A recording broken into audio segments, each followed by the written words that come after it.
Hey guys, tonight we are going to step through a gate that only opens one way. We're going to explore a silence so profound, it has its own sound, and a set of rules so strict, they make your modern-day terms and conditions look like a friendly suggestion. We're heading into a medieval convent, but this isn't your peaceful, idyllic retreat for quiet contemplation. Oh no. This is a journey with, let's just say, a very permanent destination. Given the historical context, you might not make it out. So, before you get comfortable, take a moment to like the video and subscribe, but only if you genuinely enjoy what I do here. And hey, drop me a comment down below with your city and what time it is for you right now.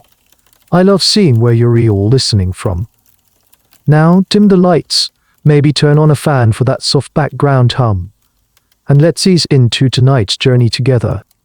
The sound is the first thing that truly registers. Not the bird song from the woods you just left behind, nor the nervous chatter of your family as they said their goodbyes. No, the sound that matters now is the groan of the massive oak gate closing behind you. It's a low, guttural noise, the sound of ancient wood settling into an even more ancient stone frame. It ends with a thud that echoes not just in the small, manicured courtyard, but somewhere deep inside your chest. That's it. The world you knew is now on the other side of that thud. You are officially enclosed. You stand there for a moment, clutching a small bundle of personal effects, say one wooden comb. A tiny book of psalms your mother gave you, nothing more. The air here smells different. It's a heavy mix of beeswax from countless candles, damp, cool stone that never quite sees enough sun, and the faint, almost medicinal scent of dried herbs wafting from a distant garden. Your simple wool dress, the last piece of your secular life, feels coarse and suddenly out of place against the quiet solemnity of your surroundings. A woman older than you, with a face that seems carved from pale marble, glides towards you. Her movements are silent, her black and white habit rustling softly on the flagstones.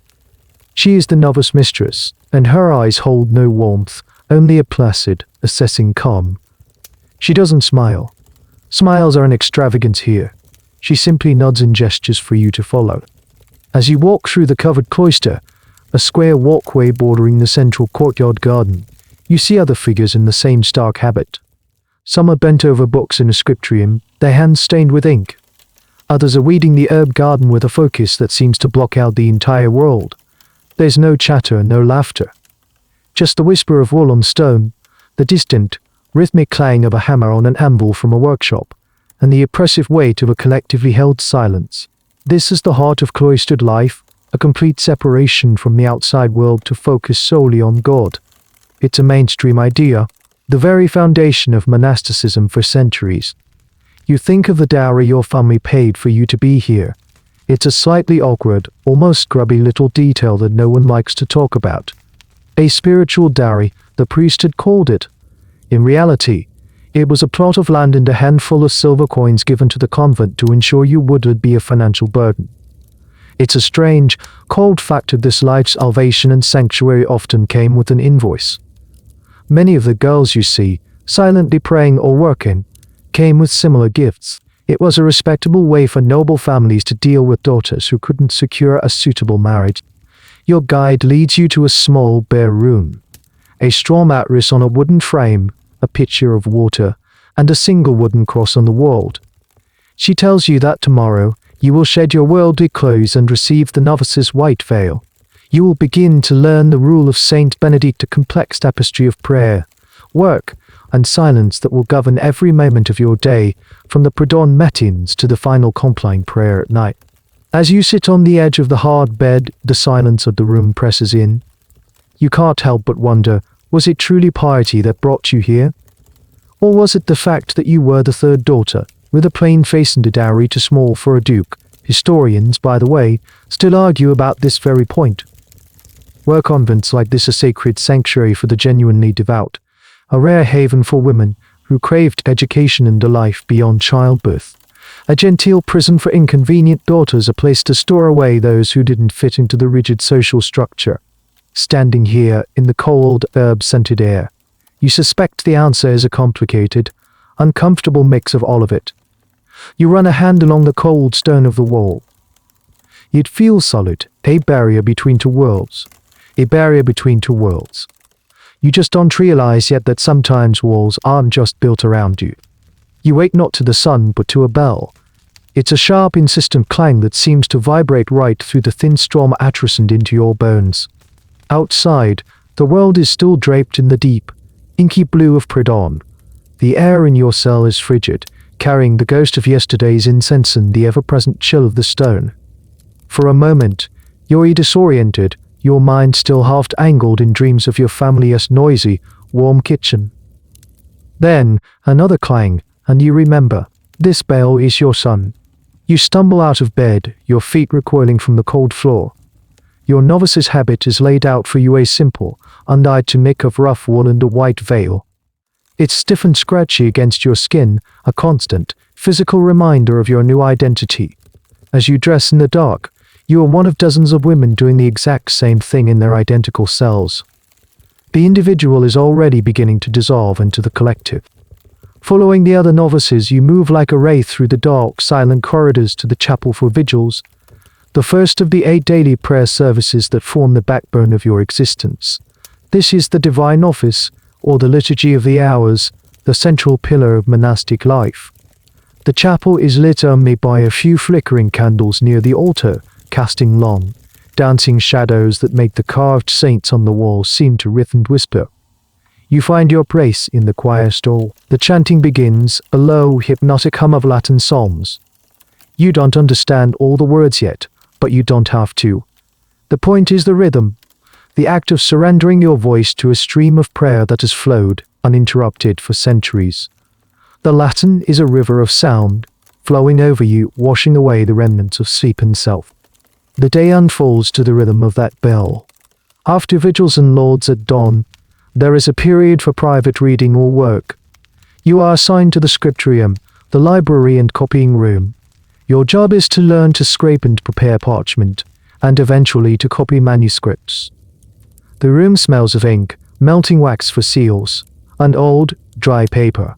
Here, you encounter one of the great paradoxes of this life. You are surrounded by knowledge, by the accumulated wisdom of the Church Fathers, yet your access to it is strictly controlled. Historians still debate the extent of literacy in medieval convents. Were they flourishing centers of female scholarship, as some manuscripts suggest?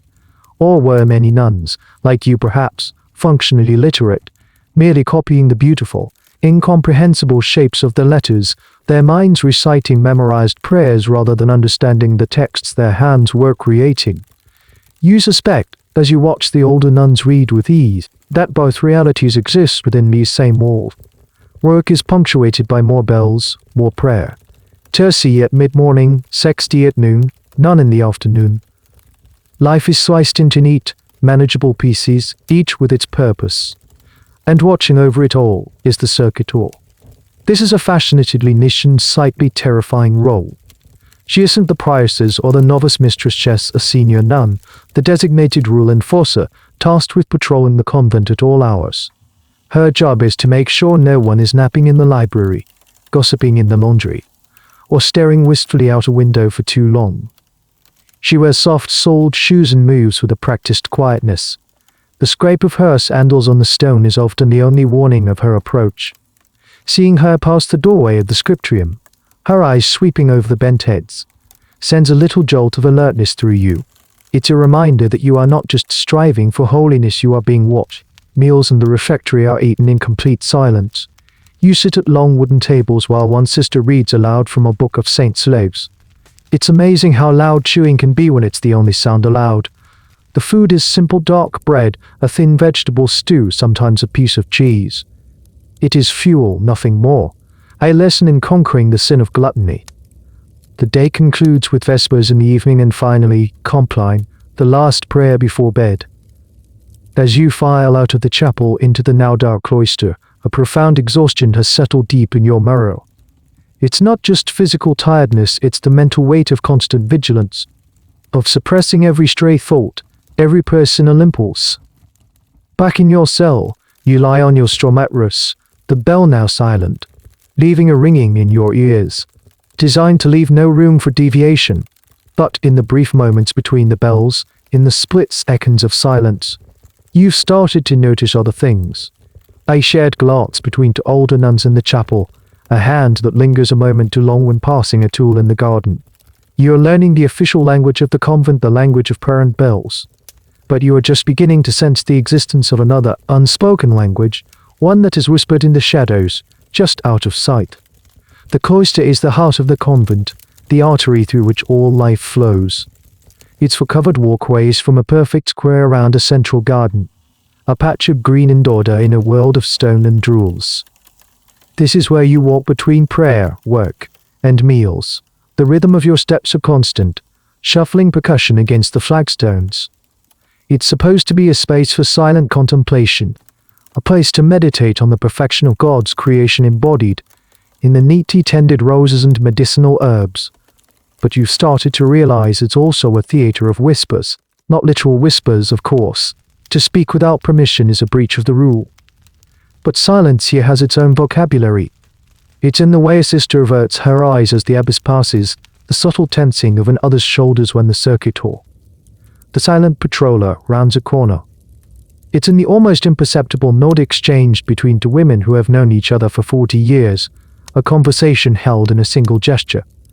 You are learning to read this silent language, this undercurrent of human connection that flows beneath the surface of piety. And then there are the stories. They are never told directly, but pieced together from fragments, from a half-finished sentence overheard in the infirmary, from a name sighed during a moment of private prayer. They are the stories of the lost sisters. One story is about Sister Agnes, who, a generation ago, was said to have simply vanished. The official explanation was that she was transferred to a stricter, more remote convent to pursue a higher level of devotion. The ones with memories etched into the lines around their eyes never mention her name. It's a void, a carefully constructed silence around a person-shaped hole in their history. Another tale concerns Sister Helene, who was known for her beautiful singing voice. One day, her voice was no longer heard in the choir. She was said to be suffering from a throat ailment, a sickness that required complete isolation. She was moved to a room in the most remote wing of the convent, and no one has seen her since. Sometimes, late at night, when the wind howls around the stone eaves, you think you can hear a faint, sorrowful melody, and you wonder if it's just the wind or a ghost or something else entirely. These whispers and fragmented legends are your first real encounter with the convent's system of discipline. Officially, punishment is straightforward and prescribed by the rule of Saint Benedict. A minor infraction, like being late for prayers, might earn you a public admonishment or the task of eating your meal on the floor in the refectory, a visible sign of your humility and repentance. A more serious offense could lead to a temporary loss of privileges or even a symbolic excommunication, where you are shunned by the community for a set period, forced to pray and work in isolation. It's a system designed for correction, for bringing a straying sheep back into the fold. But the stories of Agnes and Helene hint at something else, something unspoken and final. Something that lies beyond the written rules. This is where a fascinating, if grim, bit of convent life comes into play: the use of euphemisms. Words are powerful, and in a closed community, they can be carefully shaped. No one ever speaks of punishment. They speak of penance. They don't talk about imprisonment.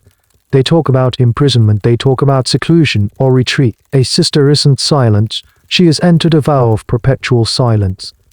This coded language allows the community to maintain its serene and holy facade, even when dealing with its most difficult problems. It sanitizes the reality of discipline. You try to dismiss the stories as cautionary tales, the sort of ghost stories that inevitably arise in any ancient, isolated institution. You tell yourself they are meant to frighten novices like you into obedience. Yet the feeling lingers. You start to notice things: a bricked-up doorway in a little used corridor that doesn't appear on the convent's original plans. A section of the crypt that is always kept locked, even though it contains the tombs of no revered saints. Historians are deeply divided on the reality behind these whispered legends. Did convents have secret, unwritten codes of punishment for the most severe sins? Or are these just the Gothic fantasies of later Protestant reformers trying to paint Catholic institutions as corrupt and cruel? The evidence is scarce, often consisting of ambiguous architectural features, like that bricked-up doorway, or vague entries in convent chronicles that mention a sister entering into her penance from which she never returned. The truth is likely somewhere in the murky middle, varying wildly from one convent to another, dependent on the whims of its abbess and the secrets she chose to keep. As you walk the cloister, the cool stone under your feet, you trace the square path. Round and round you go, your life now a series of prescribed loops. The whispers follow you, clinging to the shadows in the corners of the arches. They are a part of the architecture now, as real as the stone and the silence. And you are beginning to understand that the most important rules in this place might be the ones that are never, ever written down. At the apex of this silent, ordered world sits the abbess. Her name is Mother Isabel, and she is less a person, more a presence. You see her at Mass, seated in her carved wooden stall, her posture ramrod straight, her face impassive. You see her gliding through the cloister, and a path seems to clear before her naturally, nuns flattening themselves against the walls and bowing their heads as she passes. Her authority is absolute, divinely sanctioned. In the microcosm of the convent she is judge, jury, and queen, answerable only to the bishop and to God. Her eyes are what you notice most. They are a pale, washed-out blue, the color of a winter sky, and they seem to miss nothing. When her gaze sweeps over the chapel, you feel as though she is not just seeing you, but reading the state of your soul. Is your mind wandering from the Psalms? Are you harboring feelings of pride in the neatness of your stitchwork in the vestry? Her glance seems to penetrate the thick wall of your habit, the flesh and bone, and peer directly into the messy and disciplined corners of your heart. It's a constant low-level pressure, a reminder that you are accountable not just for your actions, but for your very thoughts. Her quarters are in a separate wing of the convent, slightly more spacious, with a small private chapel and a room where she conducts the convent's business. To be summoned there is a rare and terrifying event. You've seen sisters emerge from her office, their faces pale, their hands trembling. You've also seen her dispense kindness, a gentle word to a homesick novice, an extra blanket for an elderly, arthritic nun in the infirmary. Her power is not just in punishment, but in the calculated distribution of small mercies.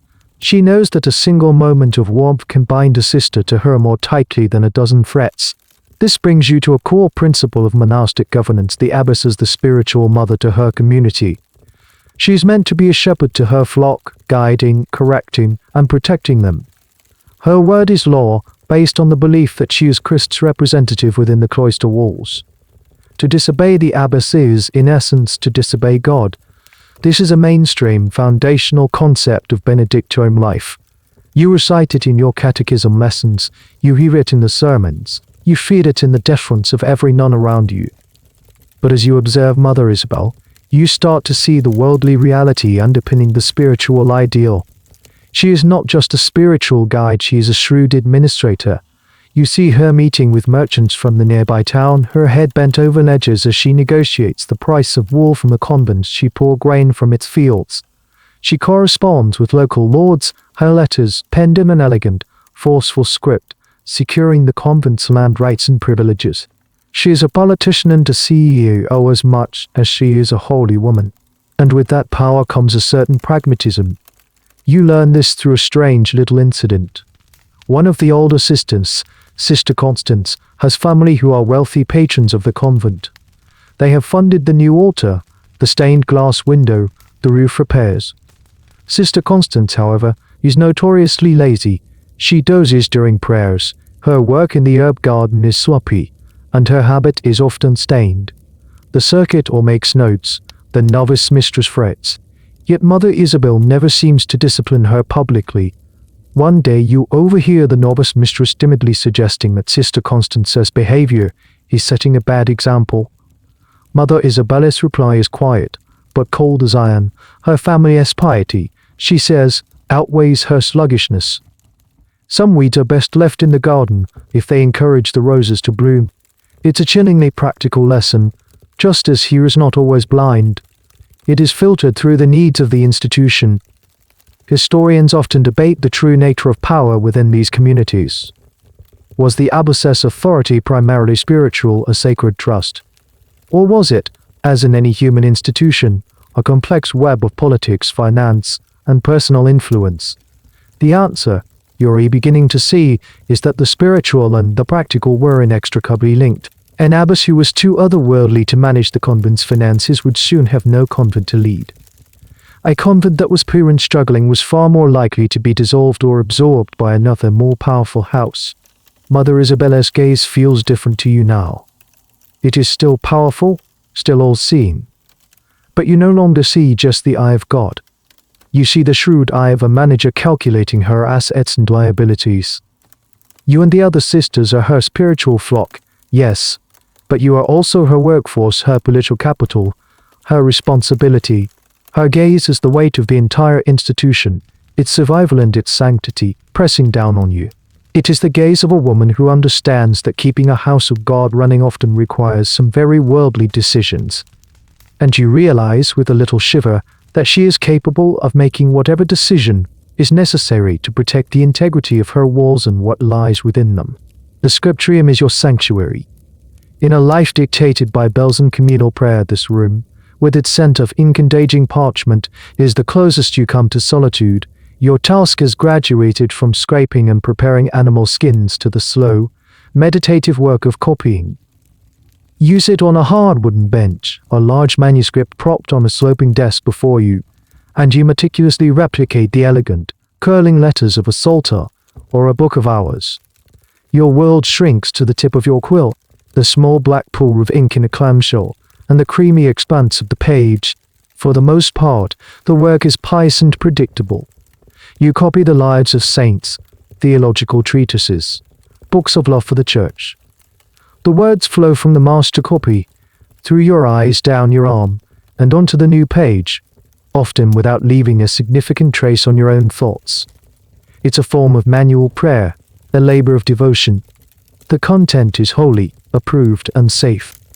But one afternoon something different happens.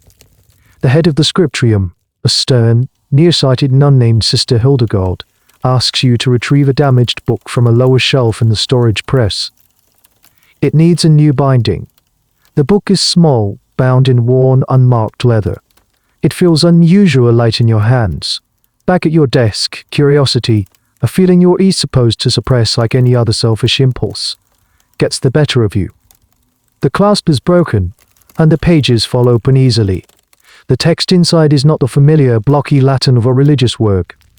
It's a different script, flowing and elegant, and it's in the vernacular, the language of the court, the language of troubadours. It's a collection of poetry, and as your eyes, trained to scan for errors in sacred texts, dart across the lines, your breath catches in your throat.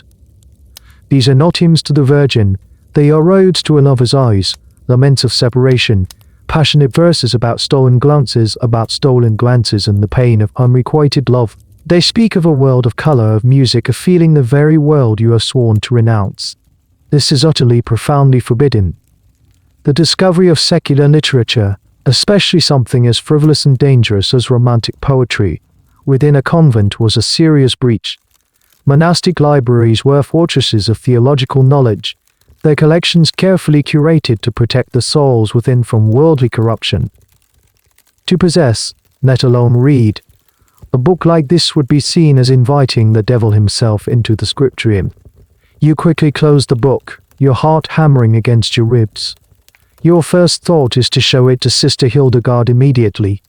That is the correct, the pious, the safe thing to do. The book would be confiscated, probably burned.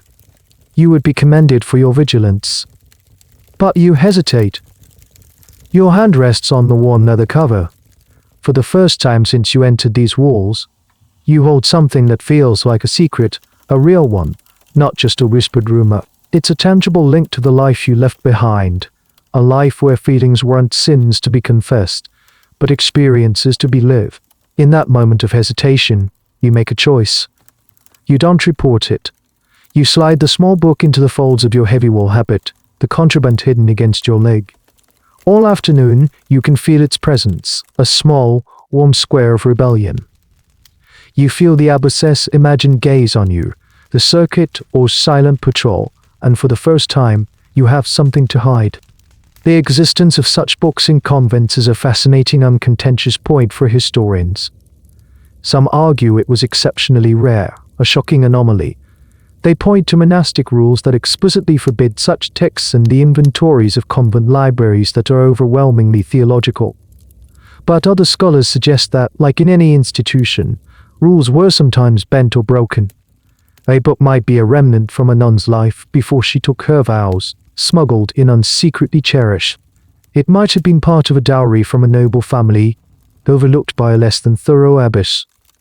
Some even propose that educated nuns in more liberal houses might have studied secular poetry as a classical art form, though this was certainly not the norm.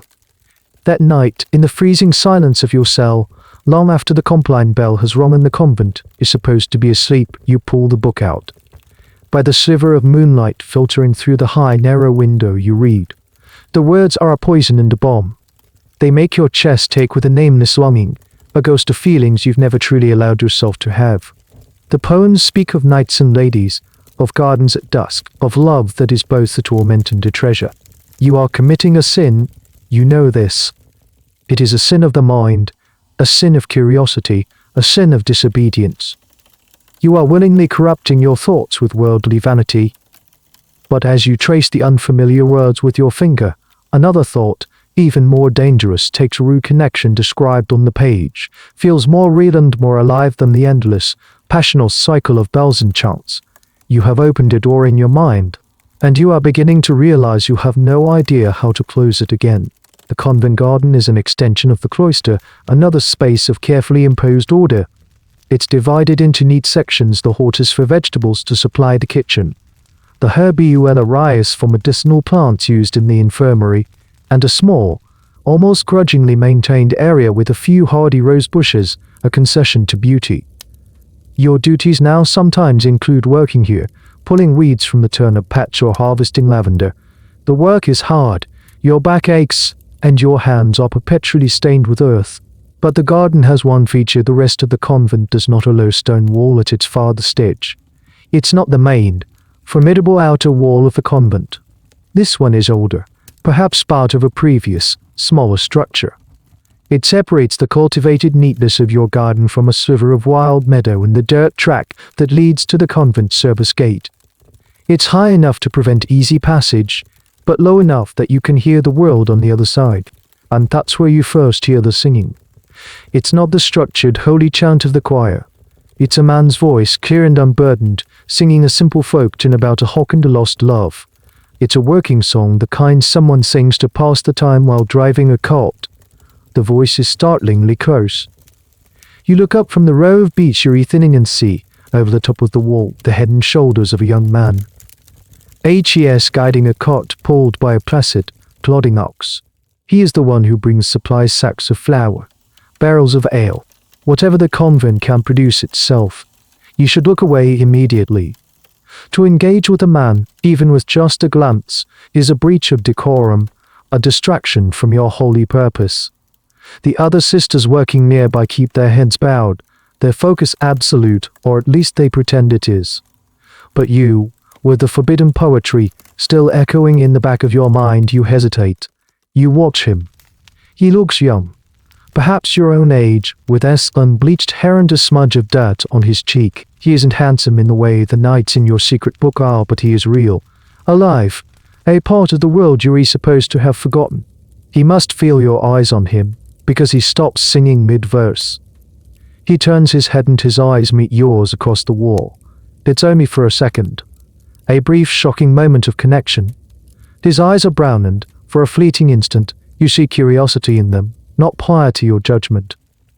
You immediately drop your gaze, your face burning with shame and something else you can't quite name. You attack a stubborn weed with ferocious energy, your heart thumping. The interaction between cloistered nuns and the outside world was, by necessity, a carefully managed affair. While the ideal was complete separation, reality was more complex. Convents were not self-sufficient islands. They needed supplies, they had business to conduct, and they required laborers for tasks deemed unsuitable for the sisters, like heavy construction or transport. This created a controlled, but very real, point of contact with the secular world, often in the form of merchants, delivery men, or agricultural tenants. These interactions were a source of constant anxiety for the convent leadership. Strict rules governed these encounters. A designated nun, usually an older, trusted sister known as the portress, would handle all transactions through a small grill or a turning cradle, a rotating drum set into the wall that allowed goods to be passed back and forth without any direct visual or physical contact. This was meant to preserve the sanctity of the enclosure. But rules are only as strong as the walls they're written on. And this slow garden wall is a weak point. A place for accidental glances, for overheard snatches of song. Historians have found records of convents repeatedly issuing edicts to reinforce the separation, forbidding sisters from speaking to workmen or even lingering near the outer walls. The fact that these rules had to be repeated so often suggests they were frequently broken. It speaks to the basic human need for connection, a need that even the most formidable vows and stones couldn't entirely extinguish. Some academic theories even posit that these points of contact were a quiet, unofficial source of news and gossip from the outside world, a little crack in the pious silence. For the rest of the day, you can't shake the encounter. The young man's face, the sound of his voice, the simple secular song. It's as if a single vibrant thread of color has been woven into the monochrome tapestry of your life. It's dangerous. It's worldly. It's a temptation sent by the devil to test your resolve. You tell yourself this over and over during evening prayers. You pray for strength, for focus, for a heart free of distraction. But as you lie in your cell that night, the Latin of the Psalms fades from your memory, and in its place, you can hear the faint, lingering melody of a folk song about a hawk and a lost love. The wall was meant to keep the world out, but it only served to show you what you were missing. A week passes. A week of bells, prayers, and the familiar, scratchy feel of your habit. You try to immerse yourself in the routine, to scrub the memory of that glance over the wall from your mind. You volunteer for the least desirable task, scouring pots in the scullery, mending torn altar cloths until your eyes ache as a form of penance for your wandering thoughts. You avoid the garden. You keep your eyes fixed on the pages of the Psalter in the scriptorium. The holy words are shield against the memory of a secular song. But the world has a way of intruding. One afternoon, you are sent to the storeroom near the service gate to fetch a bundle of herbs for the infirmary. The portress, a stooped, elderly nun with keys clanking at her belt, is occupied with a merchant at the main grill. She thrusts a list into your hand and tells you to meet the delivery cart at the back. Take the basket. Do not speak to the boy. Just exchange the goods. She rasps, her eyes already distant. Your heart gives a nervous leap. You know who the boy is. You pick up a large wicker basket and walk towards the service entrance, a smaller, less imposing door set into the outer wall. It's rarely used. As you approach, you can hear the familiar, gentle clop of the OXS, hooves and the squeak of the cart's axle. HES there. You stand by the turning cradle, the clever wooden drum designed for anonymous exchange. He is on the other side. You can't see him, and he can't see him, and he can't see you. This is how it's supposed to work. Impersonal. Safe. A small section of the cradle rotates towards you, containing a block of salt and a small wheel of cheese. You take them out and place them in your basket. Then you load your side of the drum, with the convent's payment, a bundle of freshly laundered linens and a small pouch of silver coins. You rotate it back. The transaction is complete. You should turn and leave, but you don't. You stand there, your hands still on the rough wood of the drum. Did the abbess enjoy the honey I brought last time? A voice says from the other side.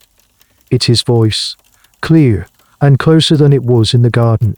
You freeze. You are not supposed to speak. It is a direct violation of the portrait SS command. Silence is your armor.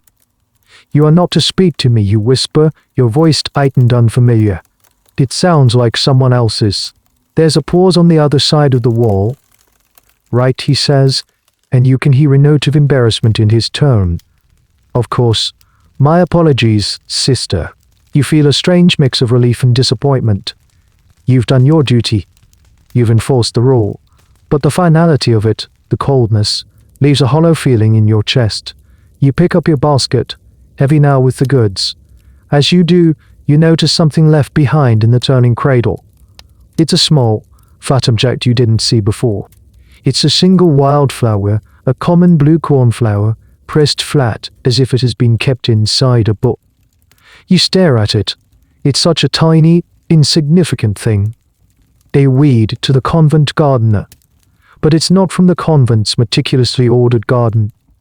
It's from the outside. From a meadow, from a roadside. It is a piece of the untamed world, left here for you. A response to your whispered command. It is an apology and a question. All in one. This act of leaving small symbolic gifts was a trope in courtly love literature, the very kind of literature in your forbidden book. A knight would leave a token for his lady, a glove, a ribbon. It was a language of secret romance. But was that what this was? Or was it simply a kind gesture from a young man who felt he had spoken out of turn? This is where historical interpretation gets tricky.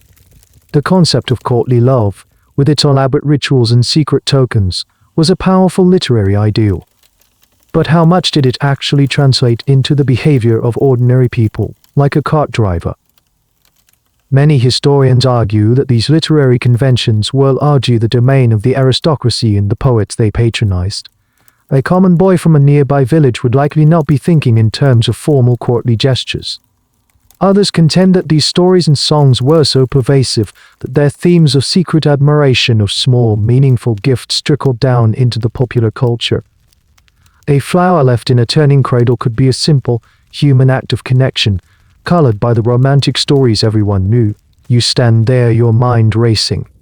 The flower is a dangerous object, more dangerous than the book. The book is a secret you possess, the flower is a secret you share. To be found with it would be inexplicable. It is proof of a connection, however fleeting, with the outside. It is evidence. With a trembling hand you snatch the small blue flower. You don't leave it. You don't discard it. You hide it in the palm of your hand, its flattened stem a faint, tickling line against your skin. You hurry back towards the heart of the convent, the heavy basket bumping against your leg. The weight of the salt and cheese is nothing compared to the weight of the tiny, crushed wildflower hidden in your fist. You have crossed another line. The first was in your mind, reading the book, a tangible piece of a forbidden conversation, a secret that now has to keep us. In the rigidly structured ecosystem of the convent, there is no room for privacy, and therefore no real place for secrets. But emotions like water will always find a crack to seep through. And the most potent of these is jealousy. You begin to feel its chill emanating from Sister Elodie. Elodie is a novice like you. She arrived a few months before you did, and she carries her piety like a shield and a weapon. Her back is the straightest during prayers, her voice the most fervent in the choir, her condemnation of worldliness the most severe. She comes from a minor noble family that lost most of its fortune, and the convent was her only respectable option. There is a brittle intensity to her devotion, a sense that she is not just embracing this life, but desperately clinging to it, willing it to be enough. She notices the change in you. It's nothing overt. You are still diligent in your duties, still silent at meals, still on time for every toll of the bell. But there is a subtle shift, an inner distraction that an astute observer can detect. Perhaps your eyes linger on the garden wall for a fraction of a second too long. Perhaps there's a new, guarded quality to your silence. Elodie, whose entire world is this convent, is a very astute observer. Her attention manifests not as direct confrontation, but as a series of small, pious aggressions. If she sees you near the scripturia mess storage press, she will pointedly ask Sister Hildegard if all the books are secure and accounted for. During group confession, when nuns admit to minor faults like inattention or pride, Elodie's confessions are always theatrical and pointed. I confess to the sin of distraction, she will say, her voice ringing with false humility, for my mind was troubled by thoughts of those among us who might not be guarding their hearts against the temptations of the outside world. She never looks at you, but you feel the heat of her words as if they were brands. You keep the flattened cornflower pressed between the pages of your forbidden book, which is hidden beneath a loose floor stone under your bed. They are your two sins, one of paper and one of petal, tucked away in the dark. But the secrecy is a burden. It isolates you. You feel as though you are living to live the outer life of the obedient novice, and the inner life of the girl with the flower. The role of jealousy and interpersonal conflict within convents is a subject often downplayed in Geographic, which prefer to present these communities as harmonious flocks of saints. But convent records and chronicles, when read carefully, reveal a different story. These were closed communities of women, often from vastly different backgrounds, forced into close, constant proximity for life. Rivalries were inevitable. They could be spiritual, with nuns competing to appear the most devout. They could be political, revolving around who had the ear of the abbess.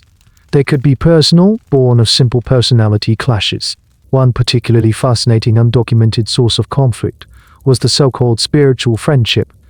In an environment devoid of familial or romantic love, intense, passionate friendships could form between two nuns. These were often framed in pious language, a shared journey towards God. But they could also become exclusive and possessive, generating intense jealousy and gossip within the community. Church authorities were deeply suspicious of these particular friendships, seeing them as a distraction from the universal love of God and a threat to the harmony of the convent. LDS behavior towards you feels like the dark inverse of that. She is not seeking your friendship, she is seeking your flaw. She watches you in the refectory, her eyes narrowed as you eat your bread and soup. Is there a flush on your cheeks that wasn't there before? She follows you with her gaze as you walk the cloister. Do your steps seem lighter, less penitential? She is a hunter, and she senses you are carrying a wound she can expose. The moment of crisis arrives in the laundry. You are washing linens in a large stone tub, your arms submerged to the elbows in cold, lice-scented water. Your habit is hitched up, and for a moment, the hem of your simple undertunic is visible. Elodie is working nearby, pounding sheets with a wooden paddle. Her rhythm is aggressive, punctuating the damp air with loud, slapping sounds. As you bend over the tub, the small book of poetry, which you had foolishly tucked into the waistband of your tunic for fear of leaving it in your cell, slips out. It lands with a soft splash in the basket of wet laundry beside you. You gasp and lunge for it, but it's too late. Elodie has seen it. Her pounding stops. The sudden silence is more shocking than the noise. She looks from the book, now soaking unpathetic in the basket, to your face. Her eyes, usually filled with a fervent, performative piety, are now lit with something else triumph. She doesn't say a word. She doesn't have to. She simply straightens up, wipes her hands on her apron, and gives you a single, long look. It's a look that says, I knew it.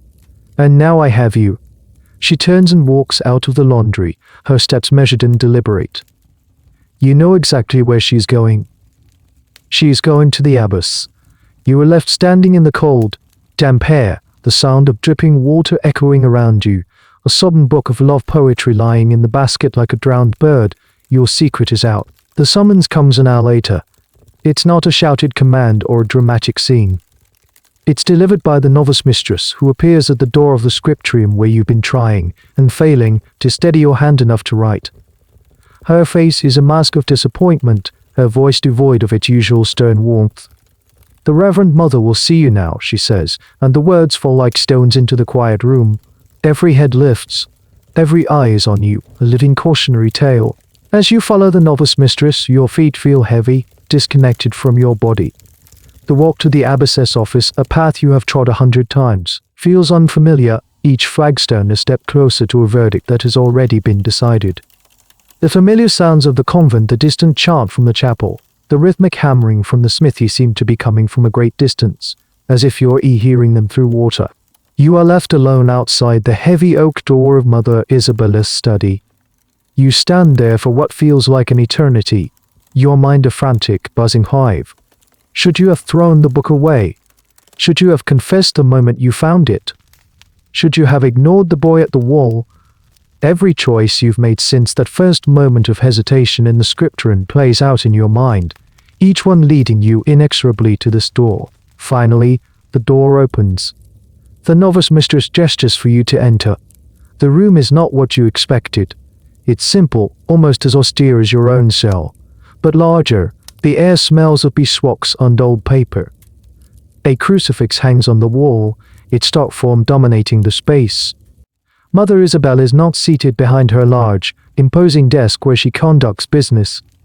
She is standing by the window looking out at the cloister garden. She doesn't turn as you enter. The room is silent except for the crackle of a small fire in the hearth. You stand in the center of the room, your head bowed, your hands clenched in the folds of your habit. You can feel her authority as a physical presence, a weight in the air. On a small table beside the fireplace, you see them. The sodden book of poetry, its pages warped and bloated.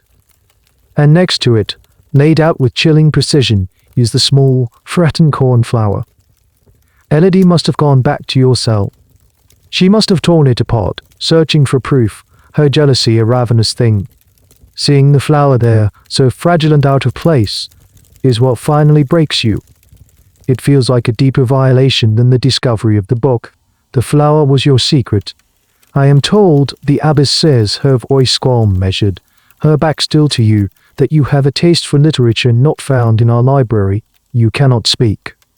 Your throat is tight with fear. She turns from the window. Her face is not contorted with anger.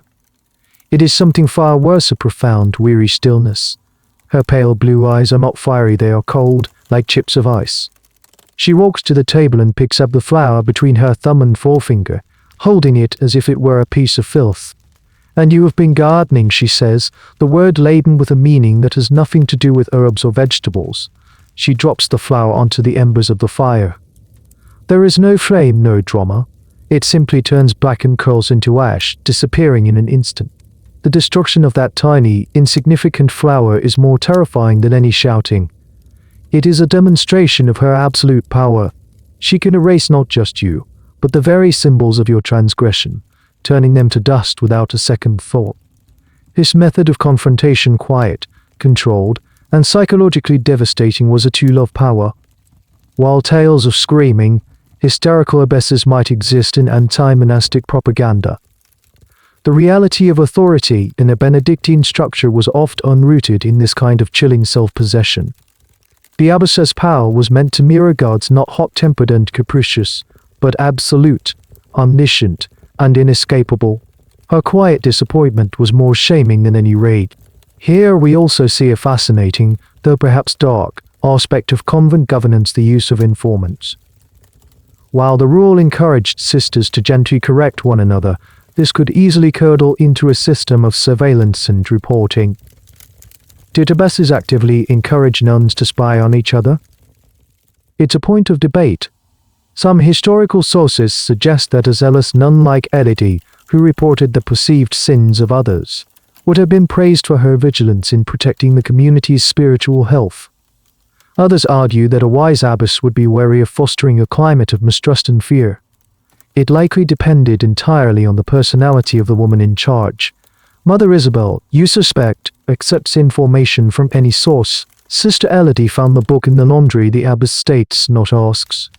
She felt it her due to ensure no other contraband had contaminated your cell. She was most thorough. The faintest hint of something is at approval, or contempt for the tool she used, flickers in her eyes. Tell me where you got the book. Your mind races. Do you tell the truth? That you found it? Or do you invent a story? But you know with a dreadful certainty that she will see through any lie.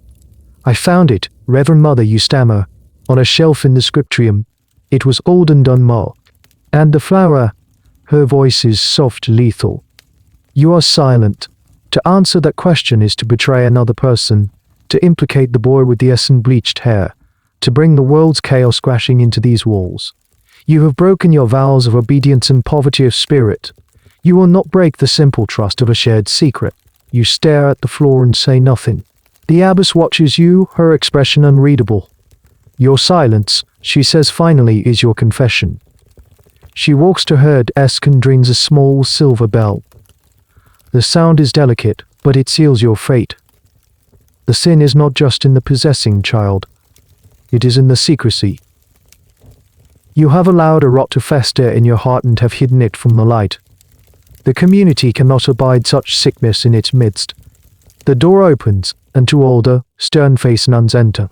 They are the ones who sit on the convent's council, the abbess's inner circle. They do not look at you, they look at the abbess. Take her to the chapter house, Mother Isabel commands. We will hold a council. The chapter house is where the convent's soul is laid bare. It's a stone room, usually adjacent to the chapel, with tiered stone benches lining the walls. This is where the community gathers daily to hear a chapter of the Rule of Street. Benedict read aloud, hence the name Chapter House. But it has another, more solemn purpose. It is the seat of monastic justice. This is where sisters confess their faults publicly, and where formal accusations are heard. You are made to stand in the center of the room on the cold stone floor. The two senior nuns who escorted you take their places on the benches. The novice mistress is there, her face etched with sorrow.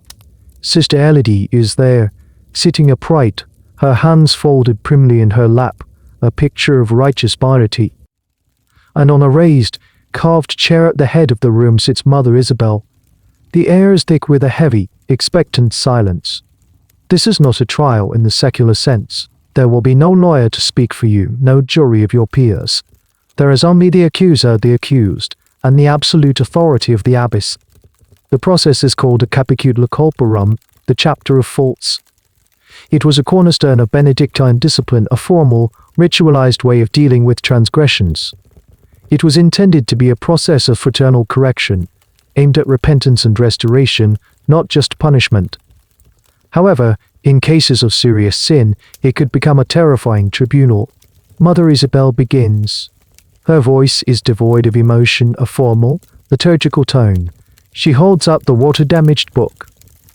The subject, she announces to the assembled sisters, a book of profane and worldly poetry, was found in the possession of this novice. A collective, soft gasp ripples through the room. It's a sound of manufactured shock, but beneath it, you can feel the genuine thrill of scandal. She has admitted to finding it within her own scriptorium and hiding it. She chose deceit over honesty, secrecy over confession. The abbess's eyes lock onto yours. She has allowed the vanities of the world to corrupt her thoughts and has jeopardized the sanctity of this house. Then she turns to Elodie.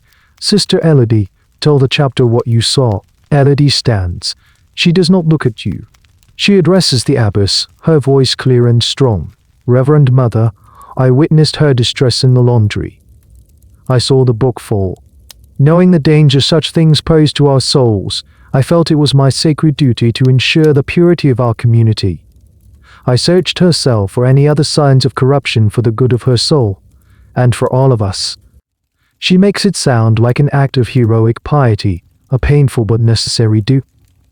This is a classic element of such proceedings, the framing of accusation as a spiritual necessity. Historians who study these internal monastic tribunals often note the highly ritualized and scripted nature of the testimony. The accuser wasn't just tuttling, they were performing the role of vigilant guardian of the community's virtue. Whether Elodie was motivated by genuine religious fervor or by bitter jealousy is a question no one here will ask. In the formal theater of the chapter house, only her stated motive matters. And what else did you find? The abbess prompts. I found a token, Elodie says, her voice dropping theatrically. A token of the sort described in such profane books, a symbol of a worldly attachment. The abbess looks back at you. The sodden book is damning enough, but the flower, now reduced to ash, is the true heart of the matter. The book is a sin of thought. The flower implies a sin of action, a connection to the world outside. You have heard the testimony, the abbess says to you. Her voice is like stone. You have polluted your mind with filth. You have harbored a secret affection, turning your heart away from Christ, your true spouse, and towards the dirt of the world. You have lied through silence. What have you to say in your defense? The question is a formality. You know there is no defense. The evidence is on the table, your guilt presumed. The purpose of this moment is not to determine fact, but to elicit your confession.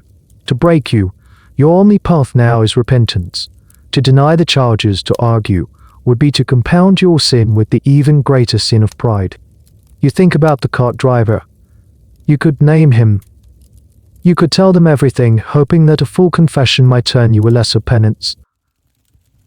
It would be easy, but the image of his face, his brief, curious glance over the wall stops you. He is part of a world you have lost, but you will not be the one to drag him into the cold, unforgiving machinery of this one. I have nothing to say in my defense, Reverend Mother, you whisper, your eyes on the floor. I have sinned. I ask for God's mercy, and yours. This is the expected response. The correct response. It is an admission of guilt, a surrender to the abbess's authority. The debate among historians about the fairness of these tribunals is ongoing. Were they simply tools of authoritarian control, kangaroo courts designed to crush any dissent? Or did they, in their own context, possess a kind of internal logic and justice? Proponents argue that the goal was always the salvation of the sinner's soul, and that submission and penance were the only path to achieving it. Critics point to the complete lack of due process, the psychological pressure, and the potential for personal vendettas to be cloaked in the language of piety.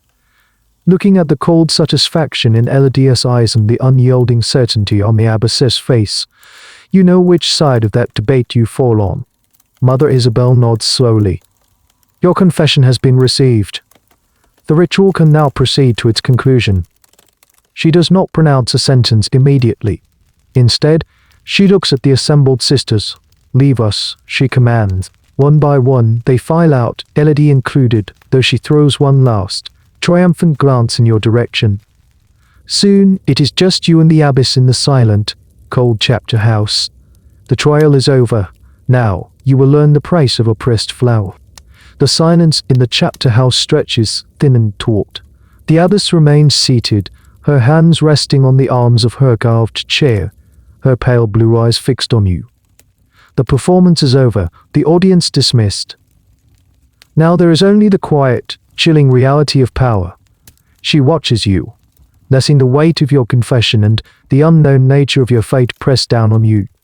It's a calculated cruelty, a final stripping away of any lingering hope or defiance. Finally, she speaks. Her voice is no longer the formal, liturgical tone she used in the hearing.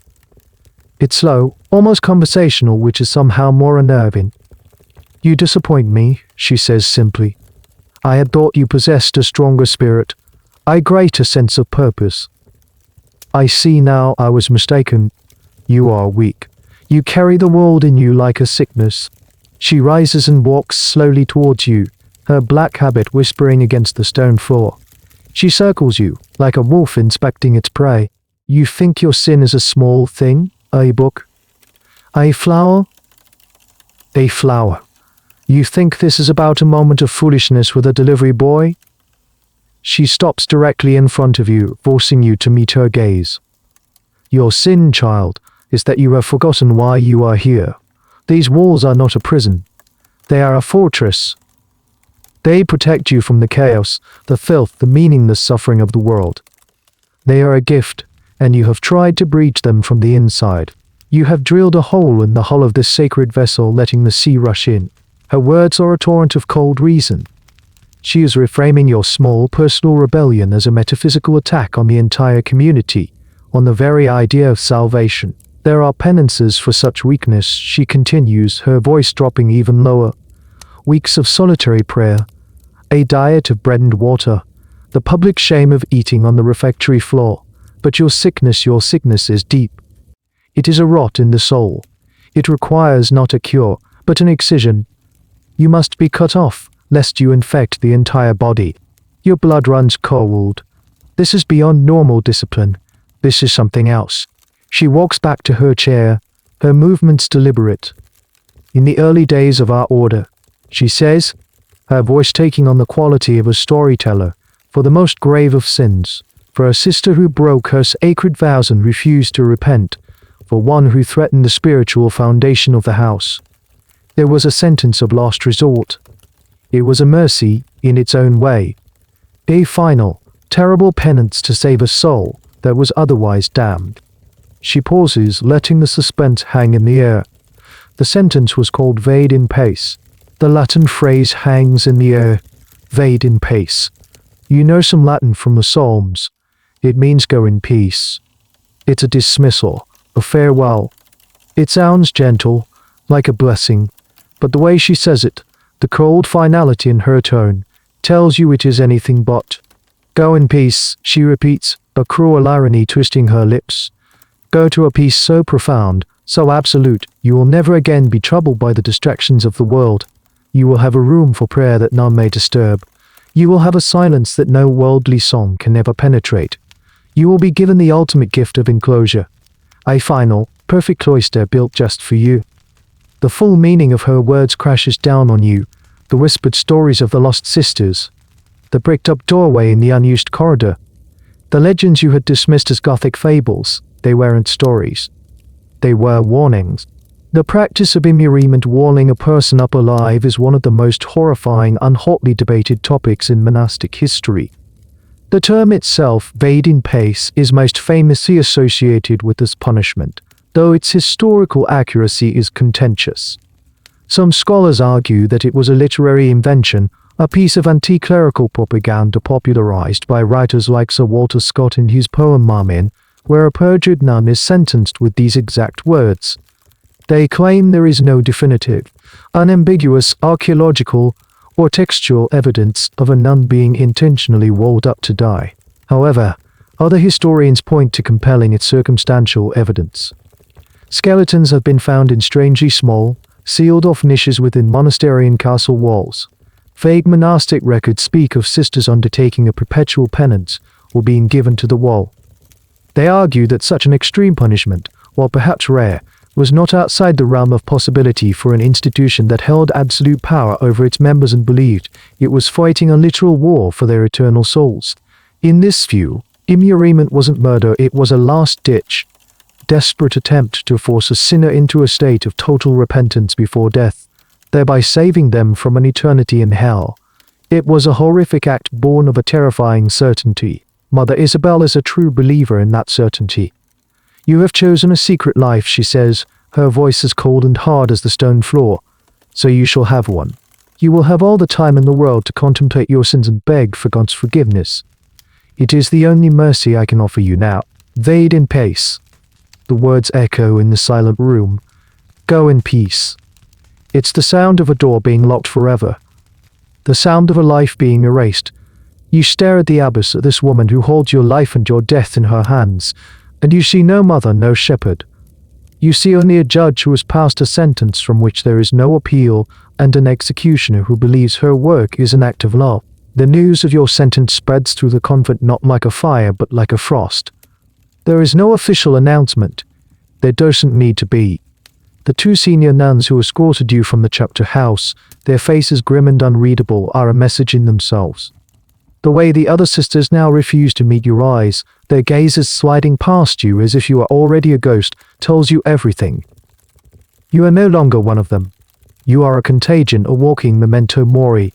You are confined to your cell, but the door is not locked. It doesn't need to be. Where would you go? Two older, silent nuns are posted in the corridor. They are your guards, your wardens. They bring you your food, a single piece of bread and a cup of water on a wooden tray, placing it on the floor without a word and retreating. The silence is the most profound punishment. You are being erased from the community while you are still living within it. The next morning, the bell for Lord's rings as it always does. One of your guards opens your door and gestures for you to follow. You think for a wild, hopeful moment that this has all been a terrible dream, a psychological torment designed to break you, and now you will be returned to the fold. But the hope dies as soon as you step into the chapel. It's not a normal service. All the sisters are there assembled in the choir stalls. The candles on the altar are not the usual white beeswax. They are yellow, unbleached, the kind used for funerals, and on the altar, instead of the usual holy implements, there is a shovel and a bowl of holy water. The abbess stands before the altar, her face severe. As you are led to the center of the aisle, she begins to chant, not the uplifting psalms of morning prayer, but the office for the dead. They are holding your funeral. This ritual, known as the Missa pro defunctis Mass for the dead for a living person, was a powerful and terrifying ceremony.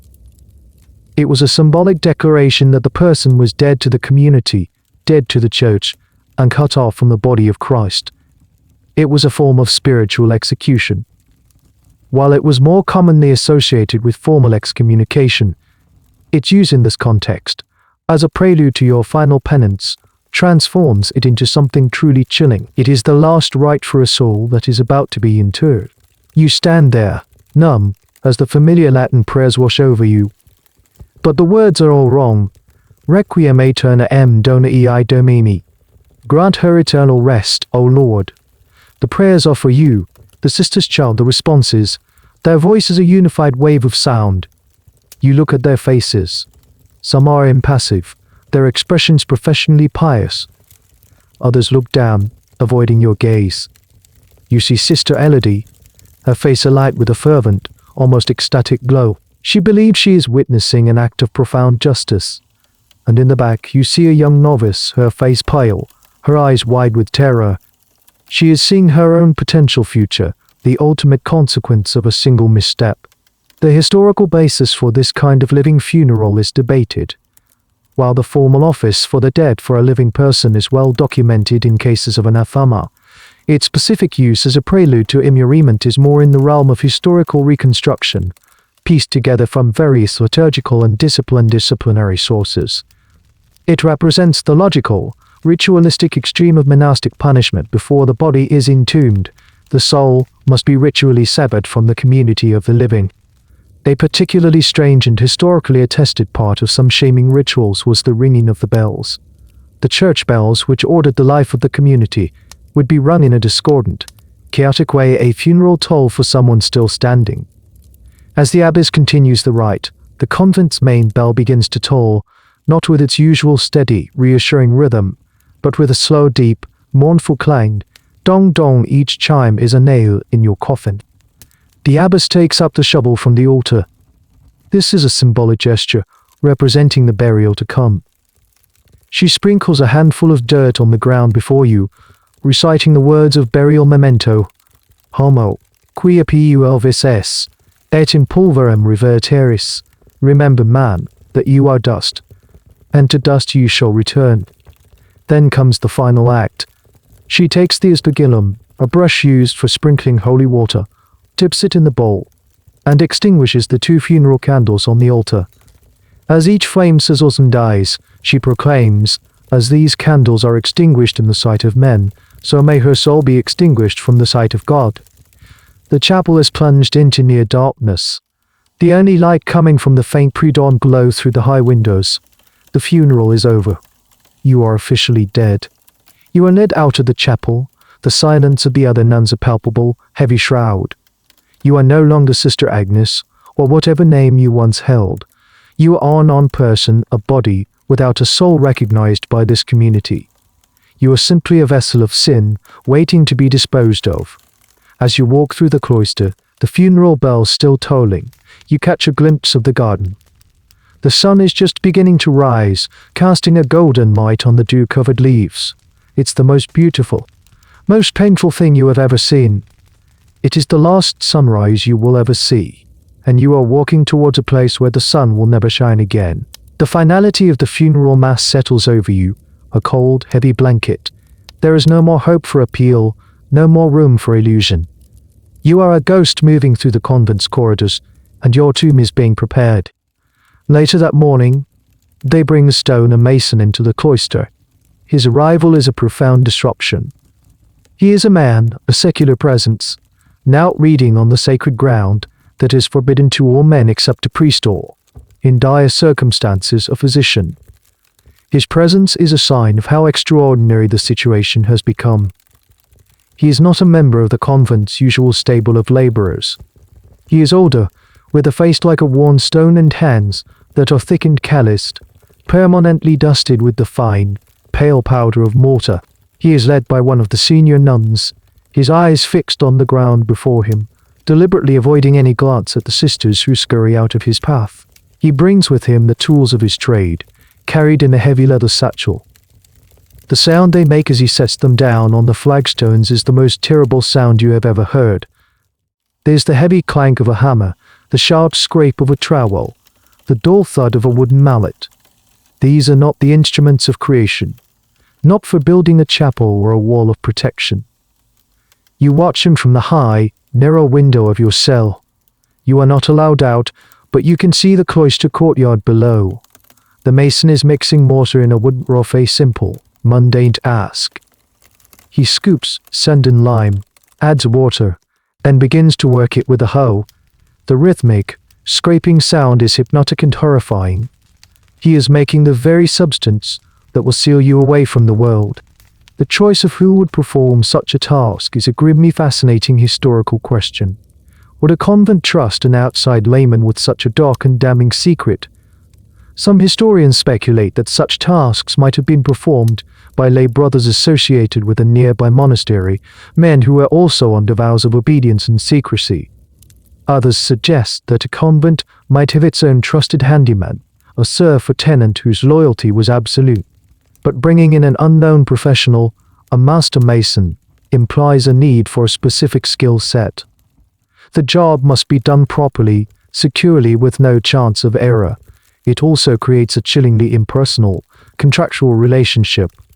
This mason is not here to pass judgment. He is not motivated by piety or malice. He is here to do a job for which he is being paid.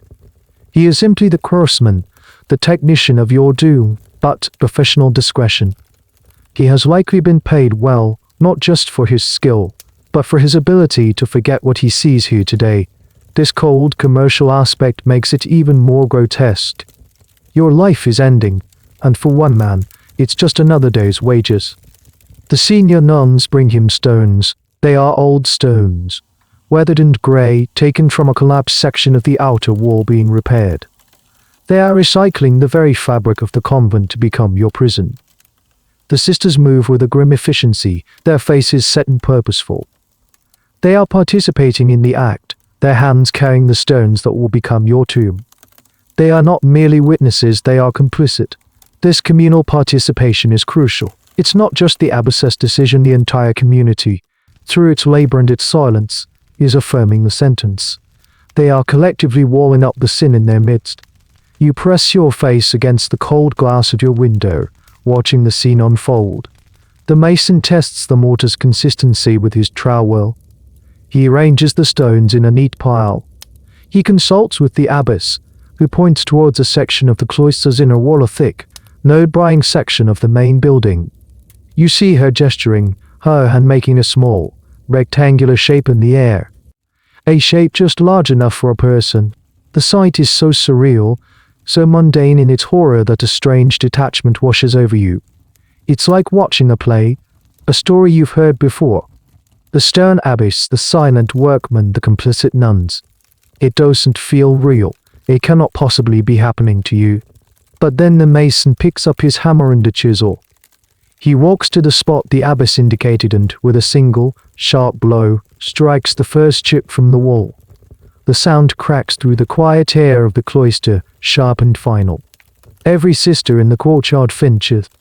That sound shatters your detachment. It is real. The hammer is real. And the hole they are about to make is for you. The silent man below, with his simple tools and his professional indifference, is no longer just a mason. He is your undertaker. The work on the wall takes most of the day.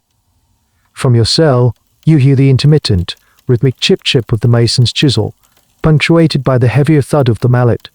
It's a slow, deliberate deconstruction. Each sound is a tick of a clock counting down your final hours. The sounds become the new rhythm of your world, replacing the bells that have governed your life. This is the bell of your own unmaking. Late in the afternoon, the sounds stop. A heavy silence falls over the convent, more profound than the usual quiet of Vespers. Then your cell door opens. It's the two senior nuns again. Their faces are impassive, but you see a flicker of something in their eyes, pity, revulsion. You cannot tell. They do not touch you. One simply gestures with her head. It is time. You walk between them, down the familiar stone corridors. But now, every detail seems hyperreal, painfully vivid. The way the afternoon light lands through a high window, illuminating a cloud of dust motes. The worn face of a carved saint on the wall, its stone eyes seeming to follow you with sorrow. You are seeing the world for the last time, and it has never looked so beautiful or so agonizingly precious. They led you to the cloister. The other nuns are gathered standing in a silent semicircle, their dark habits blending into the shadows of the colonnade. They are there to bear witness, to see the sentence carried out. Their presence is part of the punishment, a final, public confirmation of your shame. And then you see it. In the thick stone wall of the main building, a section you've passed 1,000 times without a second thought, there is now a hole. It's a tall, narrow cavity, a dark rectangle carved into the ancient stone. It's not a doorway. It's a niche, a recess just deep enough for a body, and just wide enough to stand in. It looks like a sarcophagus set upright. It looks like an open grave. The mason stands nearby, his work done for now, his tools laid neatly on a piece of sackcloth. He watches, his expression neutral. To your right is the pile of stones that were removed, and to your left, the pile of fresh stones that will seal the opening. The trough of wet mortar waits ready, the location for subject to some historical speculation. Where would it be done? Some theories suggest a forgotten cellar or a sealed-off room in a remote part of the convent. But there is a more chilling possibility, one that aligns with the logic of public penance. The chosen location would be somewhere central, somewhere the community passed every day. The bricked-up tomb would not be hidden away, but left visible, a permanent and silent monument to the consequences of sin. Every time a sister walked through that cloister, she would pass the place where a member of her community was buried alive. The wall itself would become a sermon in stone. This niche looks disturbingly intentional. While the mason has clearly just chiseled it open, the shape seems too perfect. The stones around it fitted in a way that suggests this cavity might have been part of the original design. This brings up an even darker, more debated historical tidbit: the idea of the in-pace, a purpose-built penitential cell. Were some monasteries and convents constructed with these secret, sealed-off chambers already incorporated into their architecture? From the French word oublier, to forget, refers to a dungeon accessible only from a hatch in the ceiling. The in-pace is its more horrifying cousin, a room with no exit at all. But the persistence of the legend and certain architectural oddities in medieval buildings keep the theory alive. Looking at this perfect, waiting tomb, you feel a cold certainty that this wall was built with this very purpose in mind. The abbess steps forward, her dark form silhouetted against the opening. "You have been given a funeral for the dead," she proclaims, her voice echoing in the stone courtyard. "For you are dead to this world. Now you will be given a tomb, so that your flesh may be chastened and your soul, through this final, great penance, may perhaps find its way back to the mercy of God." She gestures towards the niche. Your body refuses to move. Your feet feel rooted to the spot. Every instinct, every fiber of your being, screams at you to run, to fight, to do anything but walk towards that black opening. But where would you run? The gate is barred, the walls are high, and you are surrounded by women who believe this is an act of divine justice. One of the senior nuns gives you a firm, ungentle push from behind. It's enough to break your paralysis. You stumble forward, one step, then another. The stones of the courtyard are uneven under your feet. The air grows cold as you approach the wall, the shadow of the opening falling over you. You are walking into your own grave. The smell of freshly cut stone and damp earth fills your nostrils. This is the smell of the end of your world. You stand before the dark opening. It is your entire future, a narrow, vertical slit of nothingness. The cold radiating from the stone seems to leach the warmth from your body. You can feel the eyes of every sister on you, a physical weight of condemnation and fear. Mother Isabel steps forward. She is holding not a cross or a holy book, but a pair of shears. The kind used for shearing sheep. The metal gleams dully in the fading afternoon light. "You have broken the vows you made to this community and to God," she says, her voice ringing with formal authority. "You have sullied the habit you wear. It is a holy garment, a symbol of a bride of Christ. You are no longer worthy to wear it." Two of the senior nuns take hold of you. Their grip is firm, impersonal. They hold your arms, preventing any resistance. You don't fight, you are beyond fighting. A profound, hollow emptiness has taken root inside you. The abbess begins to cut. The shears are rough. They snag on the coarse wool of your novice's habit. With a series of sawing, tearing sounds, she cuts the garment from you. First the scapula, the long piece of cloth hanging front and back, is cut away. Then she cuts the seams of your tunic, pulling the fabric away from you in ragged pieces. It feels less like an undressing and more like a skinning. You are being methodically, ritually dismantled. This act of stripping a condemned nun of her habit was a powerful symbol of degradation. The habit was not just clothing, it was her identity. It signified her sacred status, her renunciation of the world, and her marriage to Christ. To be stripped of it was to be rendered nameless and statusless. It was a visual declaration that she was no longer a sister, no longer under the protection of the church or the convent. She was being returned to a state of base humanity, a mere sinner, naked before her judgment. The rough wool falls away, and you are left exposed in the center of the cloister, clad only in your thin, linen undershift. The cool afternoon air hits your skin, raising goosebumps. It is a profound and dizzying humiliation, to be made so vulnerable before the women who were your sisters. They avert their eyes, not out of modesty, but out of a ritualized shunning. You are an object now, not a person.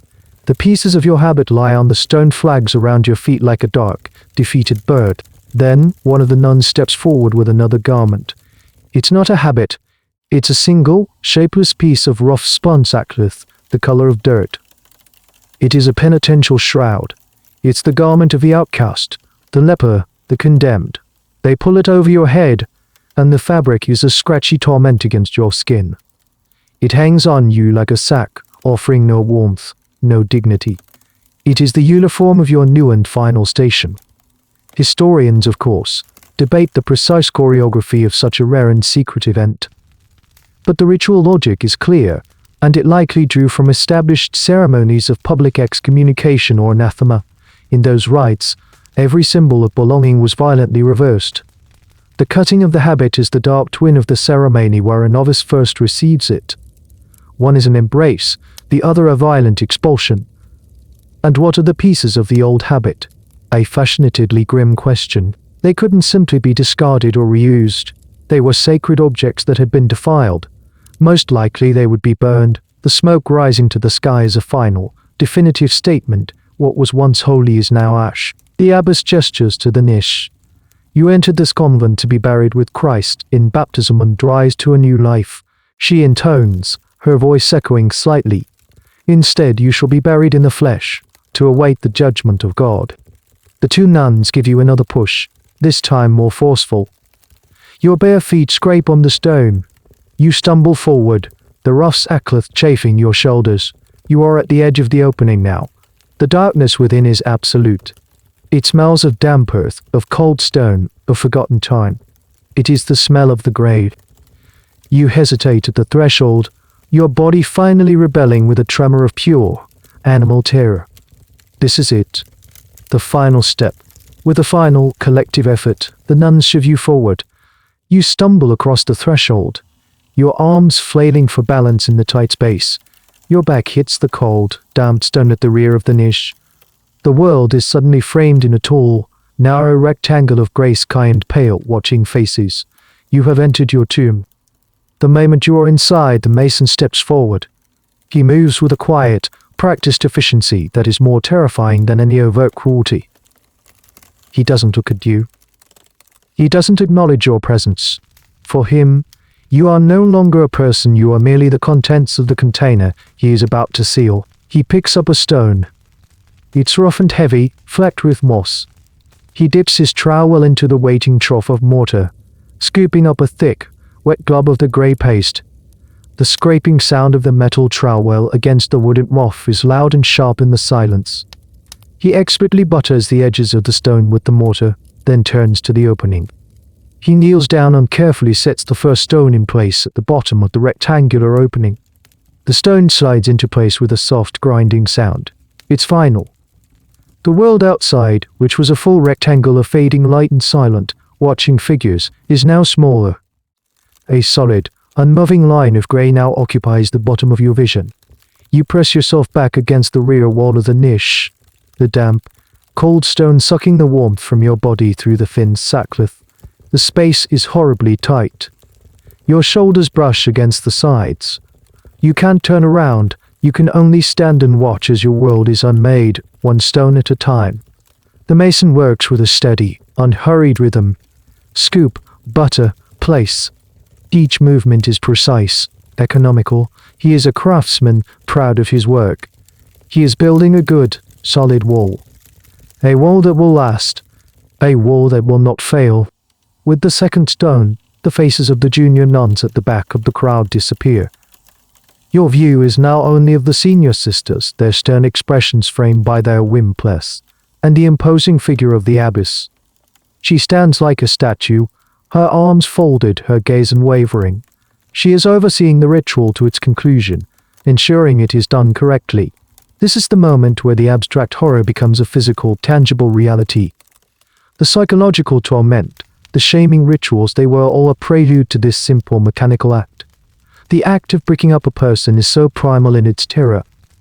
It's the stuff of nightmares and Gothic literature, from Edgar Allan Poe's The Cask of Amontillado to countless ghost stories. Historians who argue for the reality of immurement often point to the psychological underpinnings of the act. This wasn't just about execution. It was about creating a state of enforced penance. The slow, deliberate process of warning someone in was a ritual in itself. It gave the victim time to contemplate their fate, to understand the totality of their separation. It was a physical manifestation of being cut off from the community of God, the sound of the trowel, the sight of the narrowing gap. It was all part of the sentence. You wonder about the mason. What does he think of this? Is he a devout man who believes he is performing a holy duty? Or is he a man who has learned not to ask questions when the church pays well? Does he have a wife, children? Will he go home tonight and eat a warm meal, and sleep in a soft bed, and try to forget the sound of your breathing just a few feet away from him as he works? The academic debate over the mindset of such medieval craftsmen is fascinating. Were they merely unthinking cogs in a system of power, or did they have their own moral compass? We tend to project our modern sensibilities onto them, but a medieval mason's worldview, steeped in a faith that promised literal hellfire for sin, might have seen this as a strange but necessary act of justice. He may truly believe he is saving your soul by entombing your body. Another stone scrapes into place, then another. The wall is now up to your knees. The world is a shrinking square of grey light. You can no longer see the ground of the cloister, only the torsos and faces of the nuns. You see Sister Elodie. Her face is a mask of pious triumph. She watches the wall go up, her expression one of deep, chilling satisfaction. She has purged the convent of your sin. She is a hero in her own story. You open your mouth to scream, to beg, to plead, but no sound comes out. A silent, paralyzing terror has gripped your throat. What would you say? Who would you plead with? The woman who condemned you stands watching, her face like granite. The man walling you in is deaf to your existence. And the women who were your sisters are silent witnesses to your erasure. There is no one to appeal to. Your voice is meaningless here. The mason picks up another stone. The wall is rising. The wall grows with a terrifying, methodical speed. It reaches your waist, then your chest. The world is no longer a gathering of people, but a narrow, horizontal slit of disembodied faces in the darkening grey sky above the cloister roof. The physical reality of yours overwhelming. The air in the niche is already growing stale, thick with the smell of damp stone mortar, and your own fear. You can feel the stones as they are set in place. A dull thud vibrates through the wall behind you, a shockwave that travels up your spine. The mason is working closer to you now. You can hear the soft grunt of effort he makes as he lifts a heavier stone. You can hear the wet, sucking sound of the mortar being spread.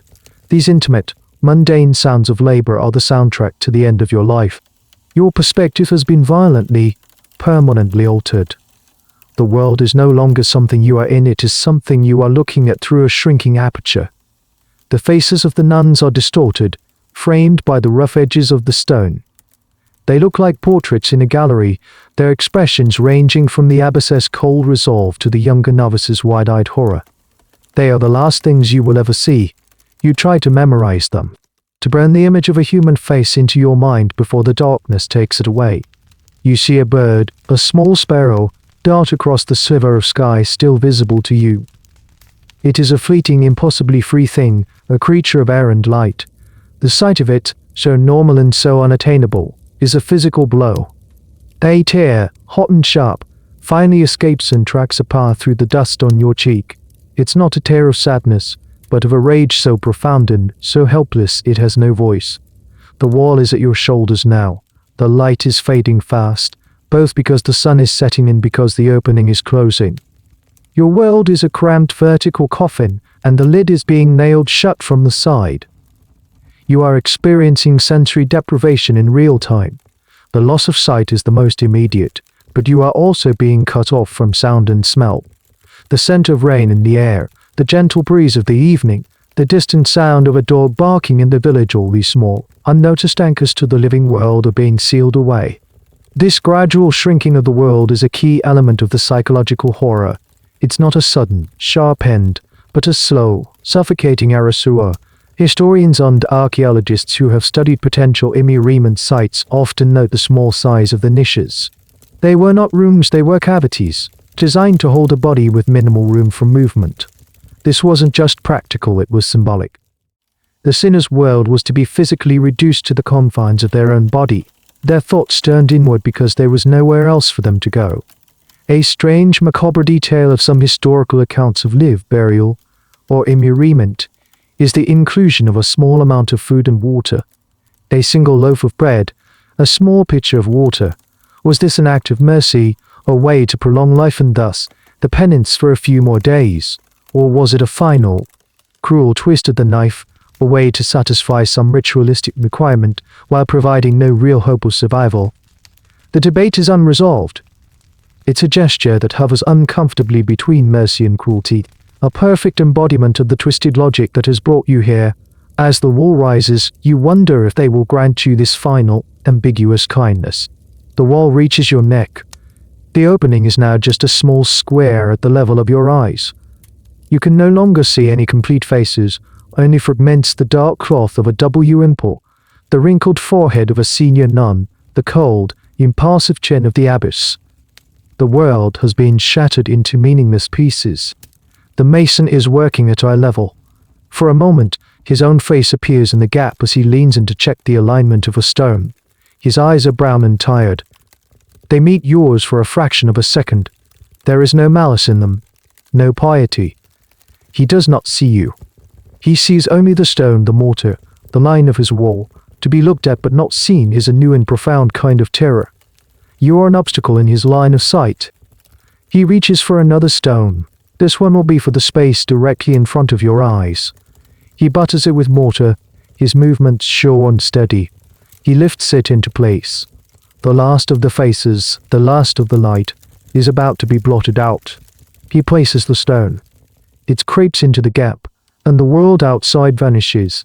The sliver of grey sky, the fragments of watching faces, the last vestiges of light all gone. You are plunged into a darkness so complete, so absolute, it feels like a physical substance. It's a thick, velvety blackness. That world inside your eyelids and the world outside are now the same. For a terrifying second, you think you've gone blind. You reach out, your fingers trembling, and touch the stone in front of your face. It is cold, rough, and real. The wall is complete. The darkness is not in your eyes, it is your entire environment. The sounds from the outside are instantly muffled, distorted. You can hear the faint, rhythmic scraping of the mason's trowel as he works on the final stone, the one that will seal the top of the niche. He is pointing the wall, filling in the cracks with mortar to make it solid, to make it airtight. The sound is dull, remote, as if you're hearing it from the bottom of a deep well. Then a final, soft thud. The last stone is in place. The scraping stops. You hear a shuffling of feet, still faint and distant. The community is dispersing. The ritual is over. Their duty is done. They are walking away, back to the chapel for Compline. Back to their cells, back to the life that you are now permanently excluded from. You imagine them leaving the cloister, the space empty now except for the mason cleaning his tools. They will go on. The bells will ring tomorrow. The bread will be baked. The psalms will be sung. And you will be here, inside this wall. A secret that everyone knows and no one will ever speak of again. A new sound begins. A soft, rhythmic tapping. Tap, tap, tap, it's the mason again, using his mallet to gently tap the stones, ensuring they are settled securely. Each tap is a small, percussive shock that vibrates through the stone into your bones. He is making sure your tomb is perfect, secure, final. And then, silence. A profound, terrifying silence. The mason has finished his work. He has gathered his tools. He is leaving. You hear the distant, heavy groan of the main cloister gate opening and closing. You are alone. The finality of it is a physical blow. As long as the nuns were watching, you were still, in some way, part of an event. There was a connection, however horrific, to the world of the living. Now that connection is severed, the silence that descends is not the peaceful, contemplative silence of the convent. It is the dead, sterile silence of a sealed tomb. This moment of absolute sealing is the core of the horror. It's the transition from punishment to oblivion. Accounts of immurement, both historical and literary, often focus on this sealing as the point of no return. What would have been the thoughts of a person in this situation? Would they scream? Would they pray? Would they fall into a catatonic state? One of the most debated and chilling details of immurement punishment is whether the victim was left to die of asphyxiation or thirst. A well-sealed wall, like the one this professional mason has just built, would be nearly airtight. How long would the air in this tiny space last? A day too. This scientific question, so alien to the medieval mindset, hangs in the airless space around you. The abbess spoke of a long penance, of time to contemplate your sins. This implies an intention for you to live, for a while at least. But the reality of the airtight seal suggests a much quicker, more brutal end. It's an academic point of contention. Was the primary goal penance requiring time or disposal requiring efficiency? You are now the subject of this grim experiment. You stand in the blackness, your ears straining, trying to catch any sound, any proof that the world still exists. But there is nothing, only the rush of blood in your own ears. It's a low, roaring hum, a sound you've never noticed before. In the absence of all the stimuli, your own body has become the entire soundscape. You can hear your own heart, a frantic, muffled drum beat against your ribs. You can hear the soft, ragged sound of your own breathing. You take a breath, and the air is already thick and cloying. You've been screaming internally, a silent, frantic scream of terror. Now, you open your mouth and let the sound out. You roar. Ragged shriek tears from your throat, a sound of pure animal panic. It doesn't echo. The small, tight space smothers it instantly. The sound hits the stone in front of you and dies. It's like screaming into a pillow. Your terror is so immense, it has no room to exist. The effort leaves you gasping, your throat raw. And the only answer is the same profound, unbroken silence. You have been completely and utterly erased. The darkness is a living thing. It has weight and texture. It presses on your skin, fills your mouth, and muffles the world. After your scream dies, a new kind of terror sets in, not the frantic panic of being sealed, but a slow creeping dread that comes from absolute sensory deprivation. Your mind, starved of input, begins to play tricks on you. You stand perfectly still, every muscle tensed. Your ears strain against the silence, desperate for any external sound. Was that a footstep? A whisper? You hold your breath to listen, and the only thing you hear is the frantic, hammering beat of your own heart. It's so loud. Thump, thump. Thump, thump. Thump, thump. It's a frantic drum inside your chest, a biological clock counting down a terrifying number of beats. You had never truly heard your own heart before. Now it's a deafening, inescapable companion. Then you notice your breath. The soft, wet sound of air entering your nostrils, the slight whistle as it leaves your lips. You become acutely aware of the act of breathing. Each inhalation feels like a conscious effort, a theft of the limited supply of air in this tiny stone box. You try to breathe more slowly, more shallowly, as if you can ration the air, make it last longer. But the fear makes your heart race, which makes you breathe faster, creating a vicious, claustrophobic cycle. The very act of staying alive feels like it's hastening your end. You run your hands along the walls of your prison. The stone is rough and cold, with sharp edges where the mason's chisel has split the rock. You can feel the lines of mortar between the blocks, some of it still slightly damp and gritty. You trace the shape of your world. It's a box. A tall, narrow box. There are no features, no imperfections to cling to, just the monotonous, rough reality of the stone. This is it. This is everything.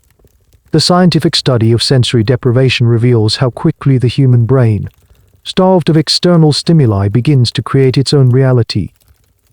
This is a field of modern psychology, of course, but the effects are timeless. In the absolute darkness and silence, the mind starts to generate its own sounds and images. This phenomenon, known as the Ganzfeld effect, is something you are now experiencing in its most extreme and terrifying form. After what feels like hours but could be mere minutes, you begin to hear things. A faint, high-pitched ringing in your ears that wasn't there before. The low hum of your own blood circulating. And then other sounds. You hear the phantom tolling of the convent bell, a ghost of the rhythm that once structured your life. You hear the whisper of your own name, as if someone is calling to you from very far away. You know it's your mind breaking, but it's a comfort and a terror all at once. You try to ground yourself in what is real. You are standing. The floor is stone.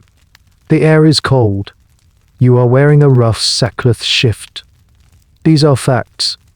But in the overwhelming blackness, these facts feel thin and fragile, easily swept away by the rising tide of unreality.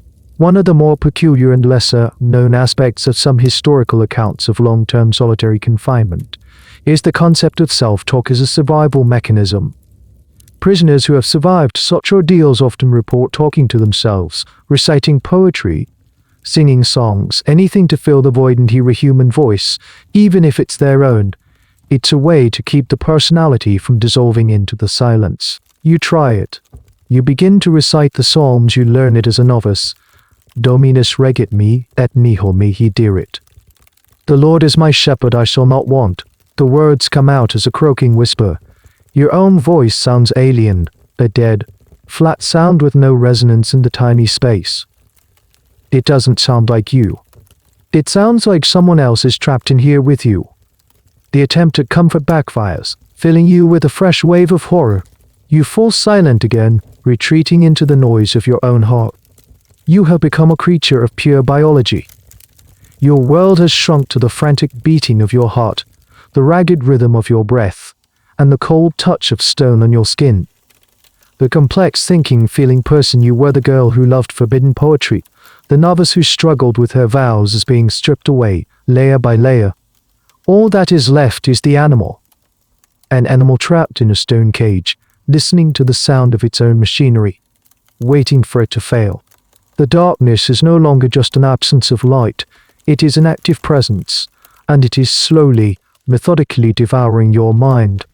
Time ceases to have meaning. Is it night? You have no way of knowing. The world outside your stone shell continues its cycles of light and dark, but in here, it is an endless, unbroken midnight.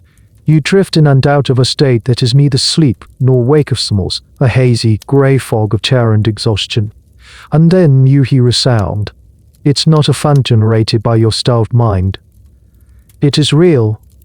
It's a faint, scraping noise coming from the wall in front of you, somewhere down near the floor. You freeze, your heart seizing in your chest. Is it a rat? Is someone coming to let you out? The hope is so intense it's physically painful. The scraping stops, and then there is a soft thump. A small square stone, one of the first ones the mason laid, is pushed inward and falls onto the floor of your cell. A tiny, brilliant spear of light stabs into the darkness. It's blinding. After the absolute blackness, the faint, grey light of what must be dawn is as dazzling as the sun itself. You cry out and shield your eyes, your pupils contracting painfully. When you can finally look, you see a small, Square hole in the wall, no bigger than your hand. It's a window into a world you thought you had lost forever. Through the hole, you can see the stone flags of the cloister floor, wet with morning dew. The view is a tiny, cropped square of grey stone, nothing more. But it is the most beautiful thing you have ever seen. It is proof that the world still exists. Then, an object is pushed through the hole. It's a small, earthenware cup. It's followed by a thick, dark crust of bread. They are slid across the floor towards you. This is the meaning of the abbess's words. I long penance. This is her mercy. You are not to be left to suffocate. You are to be maintained, a living ghost fed through a hole in your own tomb. This detail of a small opening for food is a recurring motif in tales of immurement, both legendary and historical. It is the feature that distinguishes this punishment from simple execution. It transforms it from a killing into a long-form torture of body and soul. The opening, sometimes called a squint, served a dual purpose. It was a practical necessity to prolong the penance, but it was also a powerful symbol. It was a constant reminder of the world you were denied. You could receive sustenance from it, but you could never pass through it. It was a lifeline and a leash all at once. The question of who would perform this daily task is grimly fascinating. It would have to be a trusted sister, someone sworn to secrecy, someone whose resolve would not break. Perhaps it was one of the stern-faced senior nuns who stood guard. Perhaps, in a twist of psychological cruelty, the duty was assigned to the accuser in your case, Sister Elodie, as a daily reminder of her biased victory. Historians can only speculate, as such duties would never have been formally recorded. The act of feeding the condemned was a silent, shameful, necessary secret. You crawl towards the offerings, your limbs stiffened clumsy. You pick up the cup with trembling hands. It's water. It's cool and clean, and as you drink, it feels like life itself pouring down your raw throat. You devour the bread, not even noticing its stale, hard texture. It's the taste of survival. After you have finished, the hand appears in the opening. It is a woman's hand, pale and thin, the fingers bony. It is a hand you do not recognize. The hand makes a gesture, beckoning for the empty cup. You push it back across the floor. The hand takes it. Then, the square stone is pushed back into the hole from the outside, and the world is plunged once more into absolute darkness. The light is gone, but the knowledge of it remains. The daily ritual becomes the new anchor of your existence. You lose all track of time, but you learn to anticipate the scraping sound of the stone. It is your sunrise. The brief, glorious moment of light, the taste of water and bread, becomes the center of your universe. The rest of your time is spent in the dark waiting.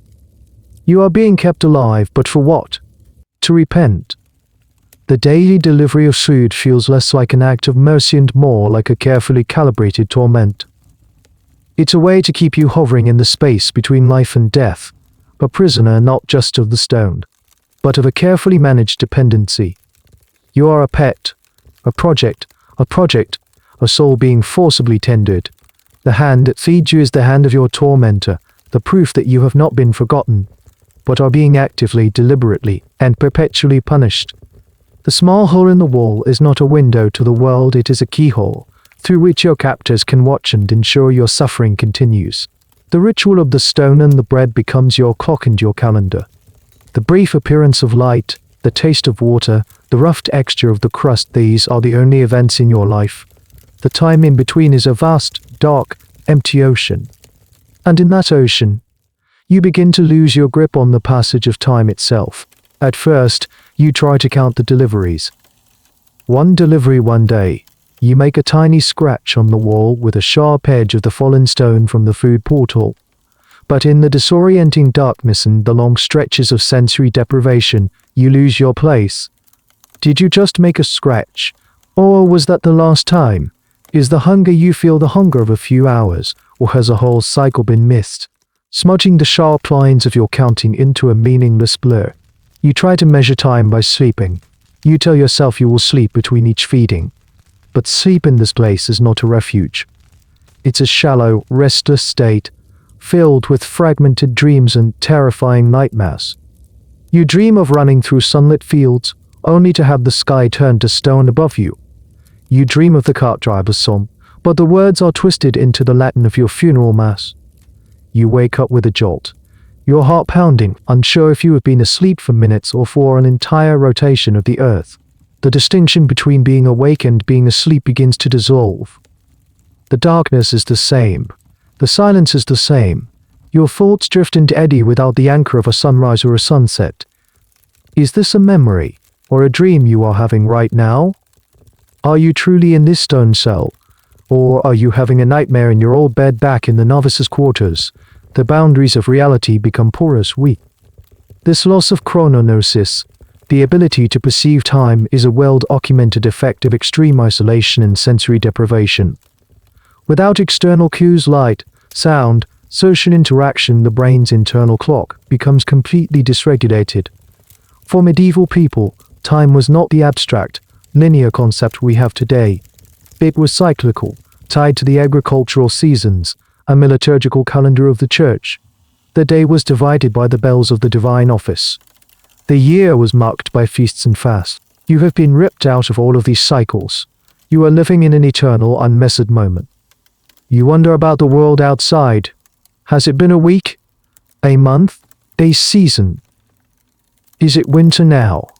Is there snow on the cloister grounds? You picture the other nuns in thick, heavy woolen habits, their breath misting in the cold chapel. Or is it summer? Is the garden overflowing with life? The air thick with the scent of roses and the buzz of bees? You have no way of knowing. The world could have ended, and you would be the last to find out. This ignorance of the seasons is a special kind of cruelty. It detaches you from the fundamental rhythm of life and death, of decay and renewal. You are in a state of perpetual stasis. A strange and little-known historical theory relates to this sense of timelessness and punishment. Some scholars of monastic discipline suggest that certain penances were designed to mimic a state of purgatory. Purgatory was conceived as a place outside of earthly time, where souls underwent purification for an indeterminate period before being allowed into heaven.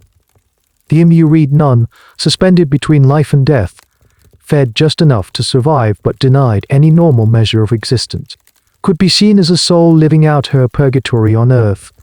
Her sentence would end not after a set number of days or years, but when the abbess, in her role as God's arbiter, deemed her soul sufficiently purified. It was a sentence of unknown and potentially lifelong duration. You begin to talk to yourself more, not to recite psalms, but to tell yourself stories. You recount your entire life, from your earliest childhood memory to the day you entered the convent. You do it over and over, trying to hold on to the sequence of events, trying to keep the narrative of your own life from dissolving into the timeless dark. It becomes a lifeline, a way to remind yourself that you once existed in a world of before and after. But even that begins to fail. The memories become worn with repetition, the details fading. Was your mother's dress blue or green? Did your father's laugh sound like this or like that? The past becomes as unreal as the present. You are adrift in a sea of undifferentiated moments. The only real time is the immediate, visceral present, the gnawing hunger in your stomach, the aching cold in your bones, the frantic beat of your heart and the suffocating silence. You are no longer waiting for the next delivery of bread. You are just waiting. Time is no longer a river carrying you forward. It is a still, black pool, irrevocably sinking. Your mind, in its desperate hunger for stimulation, begins to eat itself. The phantom sounds you heard in the beginning, the bells, the whispers, were just the prelude. Now your brain begins to paint pictures on the canvas of the unending darkness. You start to have visions. At first, they are just fleeting patterns of light. You'll see faint, swirling colors behind your eyelids like oil on water. Sometimes you see geometric shapes, a lattice of light that expands and contracts with your breathing. These are simple, meaningless hallucinations under extreme duress. You know they are almost a comfort, a break from the monotonous black.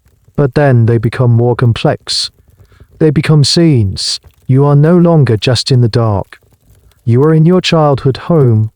You can see the sunlight streaming through the window of the kitchen, illuminating the worn wooden table.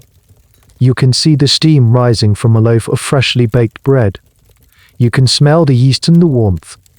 You reach out to touch the table, and your hand hits the cold, rough stone of your cell. The vision shatters, leaving you back in the suffocating blackness, the phantom smell of bread replaced by the real, gnawing emptiness in your stomach. These hallucinations are vivid, detailed, and agonizingly real. They are not dreams. You are wide awake, standing or sitting in your stone box, yet you are also somewhere else entirely. This is a phenomenon known as the prisoner's cinema, a term used to describe the vivid, movie-like hallucinations experienced by those in prolonged darkness or solitary confinement. The brain, deprived of external reality, starts projecting its own internal archives onto the back of the eyelids. You begin to see people. Your mother appears before you, her face young and unlined, just as you remember her from your earliest memories. She smiles at you, but she doesn't speak. She just looks at you with an expression of profound, unbearable sadness, and then she fades away. The boy from the cart appears. He stands before you, not as he was, but as he might have been in the poems from the forbidden book, a handsome, idealized knight. He offers you the blue cornflower, no longer crushed and pathetic, but vibrant and perfect. The vision is so beautiful, so full of the longing that leads you here, that it feels like a new kind of torture, a beautiful lie your own mind has crafted to torment you. Even the abbess comes to visit. She stands in the darkness, her pale eyes glowing faintly, her expression as cold and unforgiving as it was in the chapter house. She doesn't speak, she just watches you, a silent, spectral warden in the prison of your own mind. The historical understanding of such experiences in a medieval context is, of course, filtered through the lens of religion. Today, we would medicalize it, explain it with neuroscience. But for you, in this time and place, there is only one framework to understand these visions. They are demonic temptations or divine revelations. Are these images sent by the devil to drive you mad with worldly longing? Or are they messages from God, tests of your faith? The ambiguity is terrifying. You pray for the visions to stop, but prayer itself becomes a hallucinatory experience. The carved saints from the chapel appear before you, their painted eyes weeping tears of blood. One of the most peculiar and debated aspects of mystical undercetic traditions is the role of self-induced hallucination. Some mystics, through extreme fasting, sleep deprivation, and isolation conditions very similar to yours, actively sought to induce visions, believing them to be a direct line to the divine. The lives of saints are filled with accounts of ecstatic visions. But there was always a deep suspicion within the church. How could one distinguish a true, divine vision from a demonic deception or a simple delusion born of a weakened body and mind? Theologians wrote extensive treatises on the discernment of spirits, trying to create a checklist to verify the authenticity of a mystical experience. You have no such checklist. You are the sole terrified audience in your own private theater. The one you can touch becomes a screen. You see scenes from your life projected onto it. You see yourself as a little girl chasing butterflies. You see yourself taking your novice's vows, your face earnest and hopeful. You see yourself being walled up, but you are watching it from the outside as one of the silent, observing nuns. You are becoming detached from your own identity. Your life story now just one more hallucination playing out in the dark. The visions are no longer a comfort. They are an invasion. You can't escape them. The real world has been reduced to a tiny hole in the wool under crust of bread. The world of your mind has become an endless, terrifying, and uncontrollable landscape. You press your forehead against the cold, solid stone, trying to find something real to hold on to. But even the stone seems to shift and breathe with the rhythm of your visions. You are losing the battle for your own mind. The war for your mind is gradually lost, and the battle shifts to a more fundamental territory, your body. The initial shock and terror has subsided into a dull, chronic state of being. Your existence is now defined by a few simple, brutal truths: cold, hunger, and a profound, bone-deep weakness. The cold is constant. The stone walls of your cell are a heat sink, perpetually drawing warmth away from you. The thin, sackless shift is useless against it. You huddle in a corner, wrapping your arms around your knees, trying to conserve every last bit of body heat. Your fingers and toes are perpetually numb, and a deep, shivering tremor sometimes takes hold of you for hours on end. You have forgotten what it feels like to be truly warm. Warmth is a distant, luxurious memory, like the taste of honey or the feeling of sunlight on your skin. Then there is the hunger. The single crust of bread and cup of water delivered each day are just enough to keep the spark of life from being extinguished, but not enough to nourish you. The hunger is a hollow, aching presence in your belly. It's a constant, low-level pain that sharpens into annoying agony in the long, dark hours before the stone is next to you to be removed. You have become gaunt. A skeleton draped in skin and rough cloth, you can feel the sharp angle of your bones. Your body begins to protest in other ways. Your joints ache from the cold and the inability to move or stretch properly. Sores develop on your skin from the constant chafing of the rough sackcloth and the pressure of lying on the hard stone floor. Your hair, unwashed and uncombed, is a tangled, greasy mat. Your teeth ache. You are slowly, inexorably falling apart. This slow, physical decay was an integral part of the punishment. It was a physical manifestation of the decay of the soul.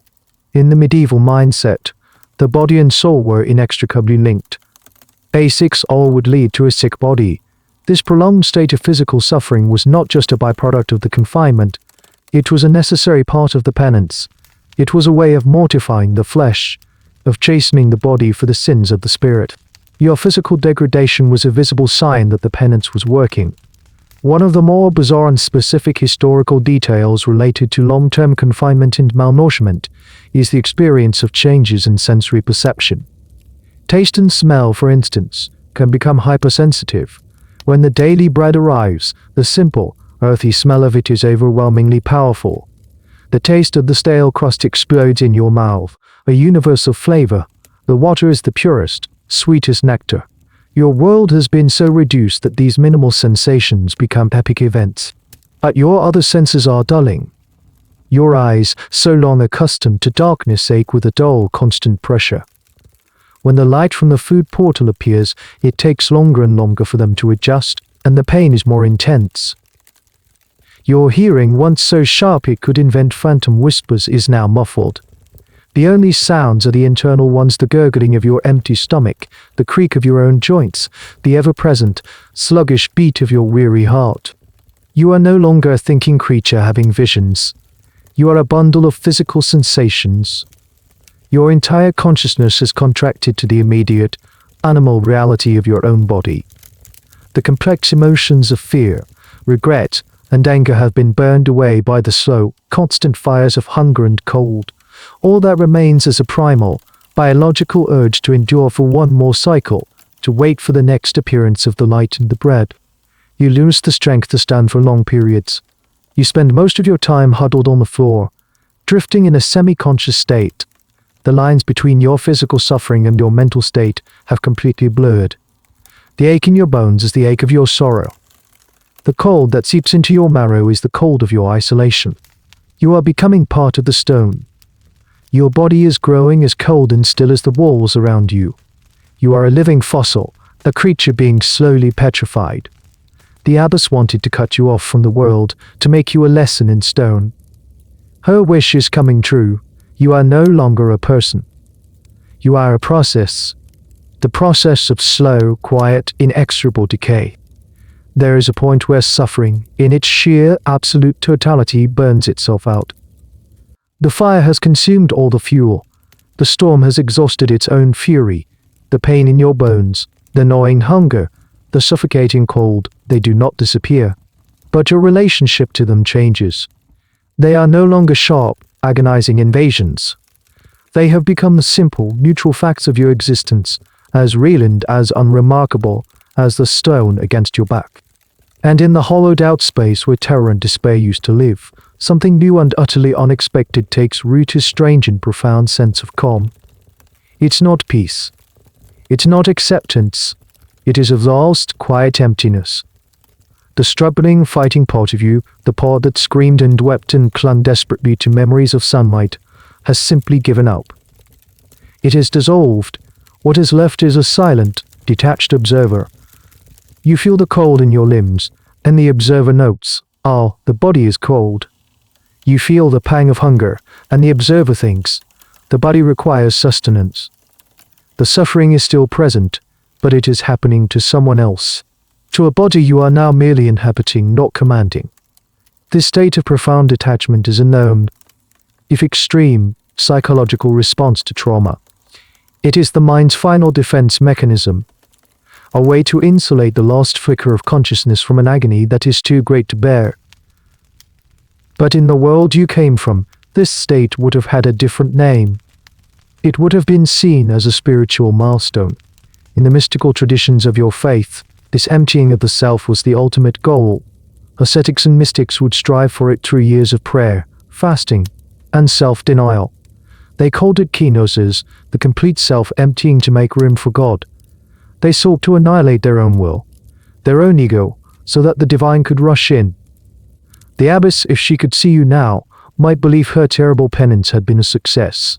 She would see a soul that had finally been broken, a vessel finally emptied of its worldly pride, ready to be filled with grace. Historians and theologians still debate this very point.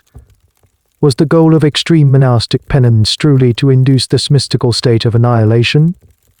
Or was that merely a pious justification for what was, in effect, a slow and brutal execution? Did they see the victim's eventual, trauma-induced catatonia as a sign of spiritual victory, a soul finally at peace? It's an unsettling question, one that hangs in the quiet, empty space of your mind. And then, something else happens. A new sensation, one you haven't felt since the first day. A gentle, spreading warmth begins to bloom in your chest. It's a soft, pleasant heat that slowly radiates out into your numb limbs. It feels like a mercy. It feels like forgiveness. You know on some distant, rational level that this is a lie. It's a final, physiological trick of a body that is shutting down, a rush of endorphins as the systems begin to fail. It's a phenomenon sometimes reported by those freezing to death, a paradoxical feeling of warmth just before the end. It is your body's last, kindest deception, but you don't care that it's a lie. You embrace it. The warmth is a balm, soothing the aches, softening the hard edges of your reality. For the first time in what feels like a lifetime, you are not in pain. You are floating in a quiet, warm, empty space.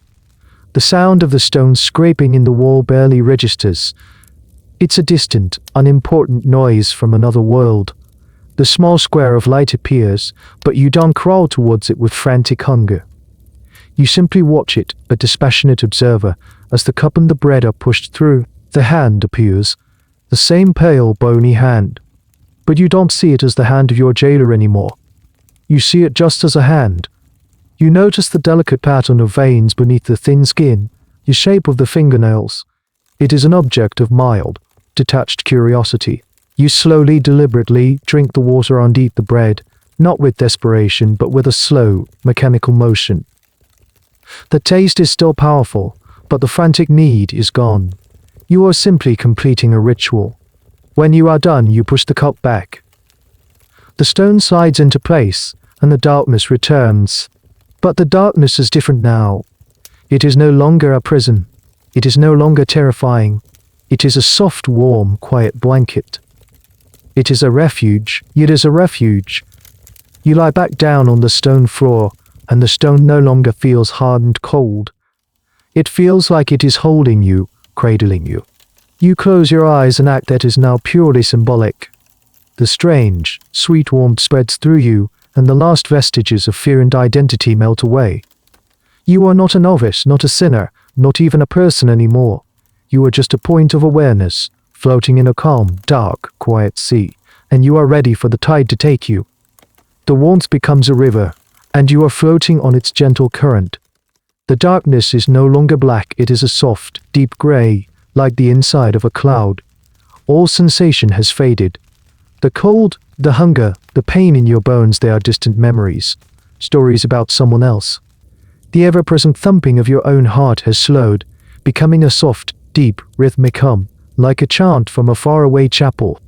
Your awareness, once a sharp, panicked point, is now diffuse, spreading out like ink in water. You are no longer contained within the tight confines of your body. You feel as if you are expanding, your consciousness seeping through the stone walls, into the earth beneath, into the earth. You are everywhere and nowhere. The boundary between your inner world and the outside world dissolves completely. The memories and hallucinations that once tormented you now return, but they are different. They are no longer sharp-edged or painful. They are soft, translucent, like watercolor paintings. You see your mother's face again, but this time she is not sad.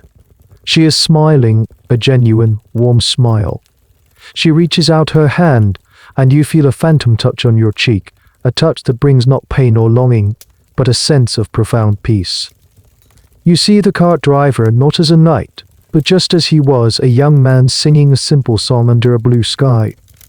The sound of his song is not a torment now, but a gentle, sweet melody that weaves itself into the humming of your own heart. It's just a sound, beautiful and fleeting, and you let it wash over you and pass on. Even the abbess appears one last time. Her face is no longer a mask of cold fury. It is just a tired old woman's face, edged with the heavy burden of her certainty. You feel a strange, distant flicker of something like pity for her. She is as much a prisoner of her beliefs as you are of this wall. Then she too fades away, becoming part of the gentle grey mist. This final stage of consciousness, as described in some spiritual texts and near-death accounts, is often characterized by a sense of unity and forgiveness, a dissolution of the ego into a greater whole. It's a state that transcends judgment and personal history. Historians might argue that this is simply the final neurological firing of a dying brain, the last grand illusion produced by oxygen deprivation. But for you in this moment, it is the only reality. The small square stone in the wall scrapes open. The light that enters is not a painful stab, but a soft, gentle glow that merges with the grayness of your vision. You are not even aware of the bread and water being placed inside. The concerns of the body are a world away, but you are aware of a sound. A new sound. A sound you haven't heard in an eternity. It's a voice. A real voice whispering through the small opening. It's faint, barely audible. Sister, sister, are you there? It's not the voice of any of the nuns. It's a man's voice. Young, familiar.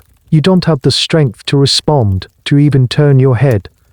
But your awareness, floating somewhere near the ceiling of your cell, registers the sound. There's a pause. And then, from the other side of the wall, you hear a soft, almost inaudible sound. The sound of a man weeping. A quiet, choked sob of helpless grief. And then another sound. The beginning of a song. It's the song about the hawk and the lost love, sung not with the cheerful strength of a worker, but as a whispered, broken lullaby. A funeral dirge for an audience of one. He knows. He has found out. And he has come to sing you to your sleep. The last anchor holding your consciousness to this plane of existence finally gives way. The song becomes the river, and you are floating away on its gentle, sorrowful notes. The grey mist becomes a soft, white light. The humming of your heart fades into the melody of the song, until you can no longer tell the two apart. Your last sensation is not of stone or cold or hunger. It is the faint, whispered notes of a simple, secular song, a final, secret act of love in a place that tried so hard to outlaw it. It is the last thing you ever hear, and then only silence, a true and final peace. The world outside the wall goes on, of course. The boy is sent away, his contract terminated, his presence a dangerous loose end. Sister Elodie eventually rises in the convent's hierarchy, her piety unquestioned, her conscience clear. The abbess grows old, her certainty never wavering, and is eventually led to rest in the crypt, revered as a saint by her community. Decades, then centuries pass. The convent falls into disuse. Its stones crumble, its memory fade. A silent, inscrutable monument to a secret no one is left to remember. And in the earth beneath the wildflowers that grow in the ruins, your bones turn to dust, finally joining the world you were taken from. A story forgotten, a whisper lost to the wind. But for now, here in this space between worlds, there is only quiet. The struggle has ended. Your mind, which has been so loud, so full of fear and memory and pain, is now still.